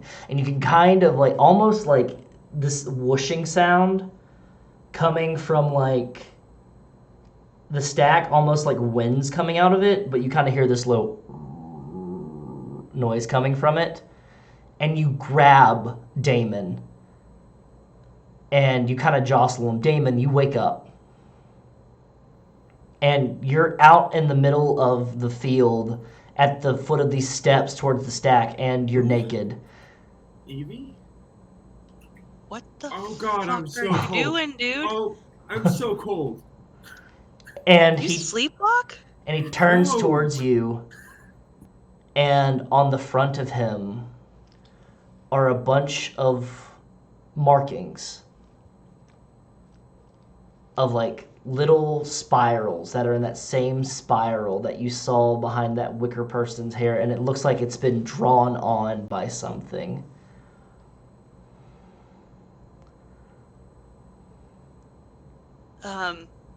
Buddy, we need to get you back. There's like dirt and shit in your bed. You're covered in spirals. There's dirt in my bed.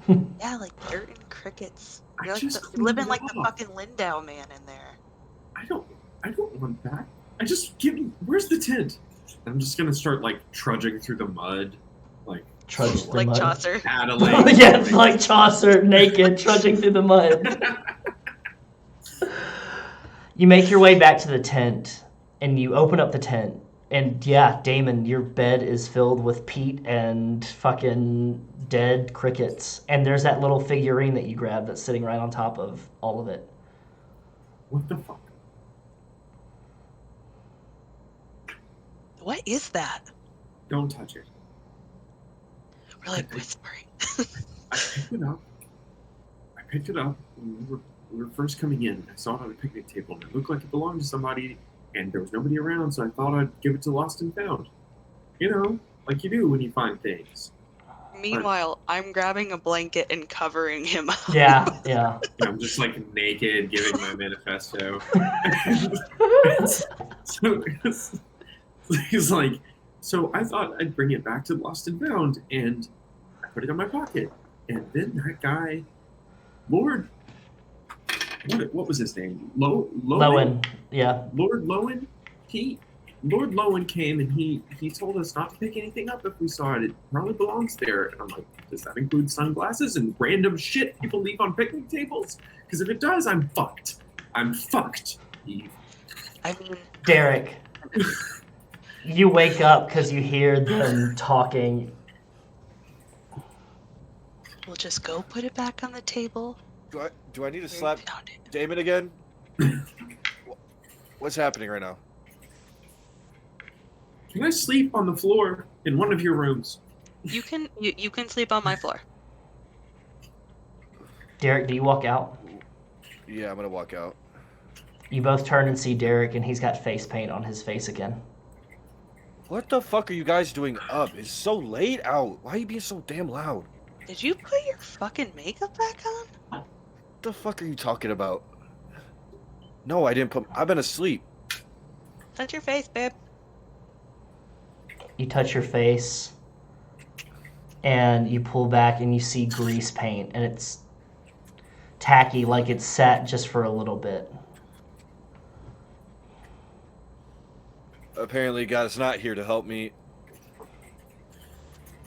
I did not... What the fuck is going on? What is happening? Why am... Is this like a... Are you pranking me right now? No. And you notice that Damon is covered in spirals, that somebody's painted spirals all over his chest. I just had to find this motherfucker outside, ass naked. What is What happened the 5 minutes I feel like I've been asleep? Why are you naked? I didn't What time realize is you were it? full. What time is it? I'm gonna go back in my room and like look at my phone. It's about 3 a.m. I'm gonna shout back. It's like 3 a.m. I don't know what time we went to bed, so that's useless. You've been asleep for about 4 hours. I got in the shower and then I was outside. I'm gonna walk back in and be like, is there anything weird about you, Evie? Because he's naked. You can all roll me a mind roll. You can choose to spend points if you wish. I will. I got 3. 3. I got an 8. 8? 3. 3. You look around. None of y'all notice anything because you two, Damon and Derrick, realize that Terrance isn't in his bed. Fuck. Not... Evie, you're Now, distracted. You're looking around and you realize that your camera's there, but you've gone through some film after taking some pictures, and your film bag's gone. Don't take my souvenir photos and live. Did you and like Terrance go out and do something, Damon? Because if this is all something that you're doing to be funny, I'm not exactly okay with it. No, it's not something I'm doing. Why would you? What's funny about this? Okay, there's nothing funny about this, Derrick. I don't want to be outside naked in the cold with my bed full of dead crickets and makeup and.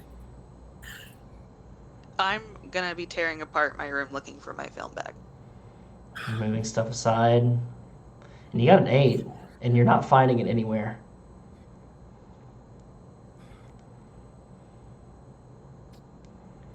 Do we go back to bed, or do we stay up to make sure that people aren't walking around naked? Or We can't stay up. But let's just all. Can we just all? Can I sleep on the floor in one of your I rooms? Can we told you. just stay we can together? sleep- Can we just stay sleep. together?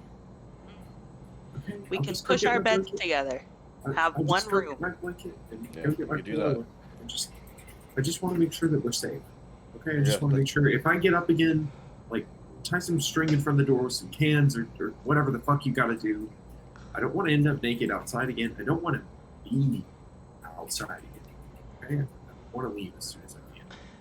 Yeah, we could do that. And go grab some clothes.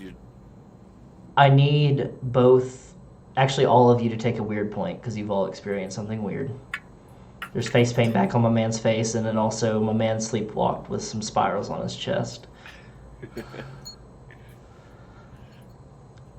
You all gather your sleep supplies, clean up, get together, get ready to go back to bed. You sleep, you wake up, you get ready. Terrance still isn't back. And you don't hear any music. It's in the morning, it's 8 o'clock, you don't hear any music. You don't hear anything. And you walk out of the tent and you don't see anybody around. You don't see any smoke coming from the vendor circle. You don't see anybody playing frisbee. You don't see anybody talking. You don't see anybody out front smoking in front of their tent.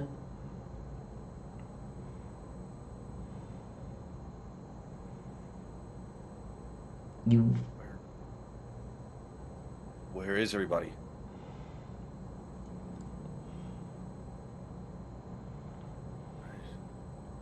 Is everybody? I'm gonna go over to the neighbor's tent and start just shouting like, Chelsea, Lars, Ollie. You don't get a reply.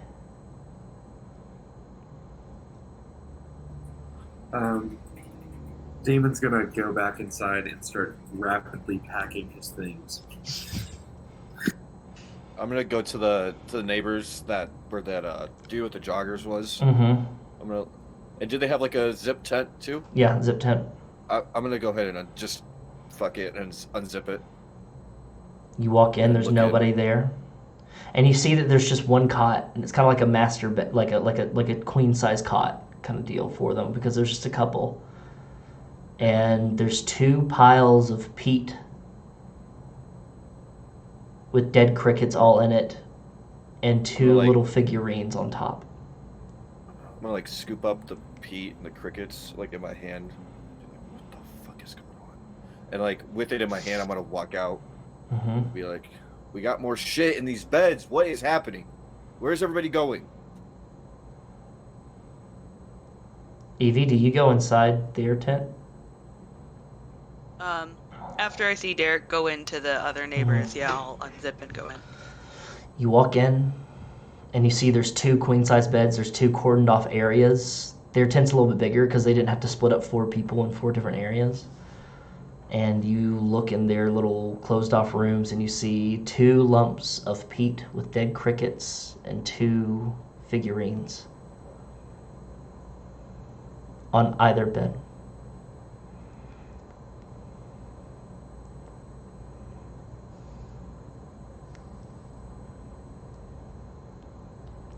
Are there items still here? Like their stuff isn't packed? Everything is packed up. Everything is gone. There's no bags, there's no toiletries, there's no clothes around, there's no merch. Mine to exit the tent. Mm-hmm. Toot sweet. I'm gonna come out with my duffel bag and like just hurry to my shoelaces aren't tied. Mm-hmm. I'm gonna be like, we gotta go. There's no one else here. I don't have the keys to the van, and I don't know where Terrance is. Fuck the van. Fuck Terrance. Let's go into town. Look, there's a town here, right? Somewhere? Yes, Yeah. presumably. Let's We've go been there. told there is. It's close, right? It's close. It's gotta be. Mhm. The island's small. You can walk the whole thing in a day, right? What if they're They're- gone too? What if Yeah. everybody's gone? The town is gone? I don't know The what neighbors the fuck are is going gone. on, Damon. Lance, Ollie, they're gone. I don't need. Okay, I think this is our best shot. Damon. Their beds were filled with peat and crickets, just like yours was last night. And I'm gonna like crumple my hand while she's talking to like show the peat and the dead crickets. If everybody had the same experience, they're naked at the stack like you were trying to be. Can we see the stack from here? Yeah, you can see it from everywhere in the pitch, in the campground. There's nobody naked at the stack. You don't see anybody. All right.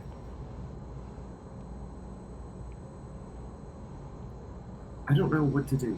Okay, if you guys have an idea, we'll do that. I hate to fucking say it, but Sully's got a good point. We were supposed to go to that get tea or whatever with Tessie. That's what Terrance said, right? He said he was going to take us for breakfast, yes. Then let's go there. See if we can find the place. See if there's people there. See if we can figure this out. Because the longer that we're here, I feel like the more shit's going to get weird. And I don't want to disappear either. If I'm going to be honest with you. And I don't want any of you to disappear. I mean, whatever with me. But I don't want to see you guys. I can't not have you guys. You all walk towards town, and it takes a little bit. And when you walk out of the campgrounds, you walk back down the road towards that fork in the road where it says left and the sawhorses are gone. And you walk into town, and you see people walking about, going into the Bowler's Arm pub, some people going out to the shop. They're all kind of looking at you strange. 3 metalheads kind of wandering into town. What building do you go into first? These are townsfolk then, not the people from the... Townsfolk. Okay. Just wearing normal everyday clothes. It seems a little bit rustic though. Kind of like they're dated about 30 years. They haven't caught up on recent fashion. Do either of you know what the name of that place was? Oh shit. The name of Something what? apple. Big Apple Cart. Yeah. Alright, then let's see if we can find that. And If we find it, the sooner we get the fuck out of here. And you walk towards a shop that says Big Apple Cart Tea Shop. And that's where we are going to end our episode for today. And we will be back next week for more of this. We went a little bit longer, but kind of wanted to get everything established and everything like that, so I appreciate y'all. Did y'all have fun? Absolutely, that was great. Okay. Absolutely. Everyone You did guys are so fantastic. nice to play with. Excellent. Thank you. Excellent. I want to thank everybody for watching. We'll be back next week. I'm going to let everybody kind of tell you where you can find them, and then we'll go from there. So let's start right to left. Let's go reverse order from the beginning. So let's start with Oz. You can find me here. That's kind of it. I don't have any social media. I play in games sporadically with Wes. I am most notably on Crack the Sky on Sunday, so keep an eye out for that. And that's all I got. Sick. Casey? I am Calamity Casey on Instagram and Twitter and Twitch. I am also, you can find my podcast, Strange Unusual Podcast. Again, it's all dark, spooky shit, folklore, true crime, history, dead bodies. Come find me. Sick. Chad? And again, I'm Chad with Near Dark Society. You can find me pretty much everywhere as, and I always say it's a joke. It's an in-joke with our group, but at IKEA_Viking. That's my thing. So if you want to talk comics or music or anything like that, I always open to do that on Twitter and Instagram and that kind of stuff. So Excellent. check it out if you want. Yeah. Go ahead, check out all of those things. Follow all those people. Bye, Oz. Hi, Oz. He did it. Did it He did again. And be sure to go check out Solemn Vale on Kickstarter right now. You can find it, and there's a lot of great tiers. There's a lot of great stretch goals that are happening and a lot of great add-ons. Check it on. If you liked what you saw here, tell your friends about it. They just unlocked $12,000 stretch goal. So they've got a few more. So go ahead and help them knock it down. Because the more that it gets funded, the more that the people that worked on it get to get paid and everything like that. It really gets to cover the overhead cost. Tabletop industry is not a very lucrative industry, but it's a very fun industry. We do it because we love it. My name's Wes Franks, or at Brother Wes, or Brother Wes. You can find all my shit down below me. I'm here every Friday, Saturday, Sunday. We're running streams. This Friday we have Interstitial War coming up.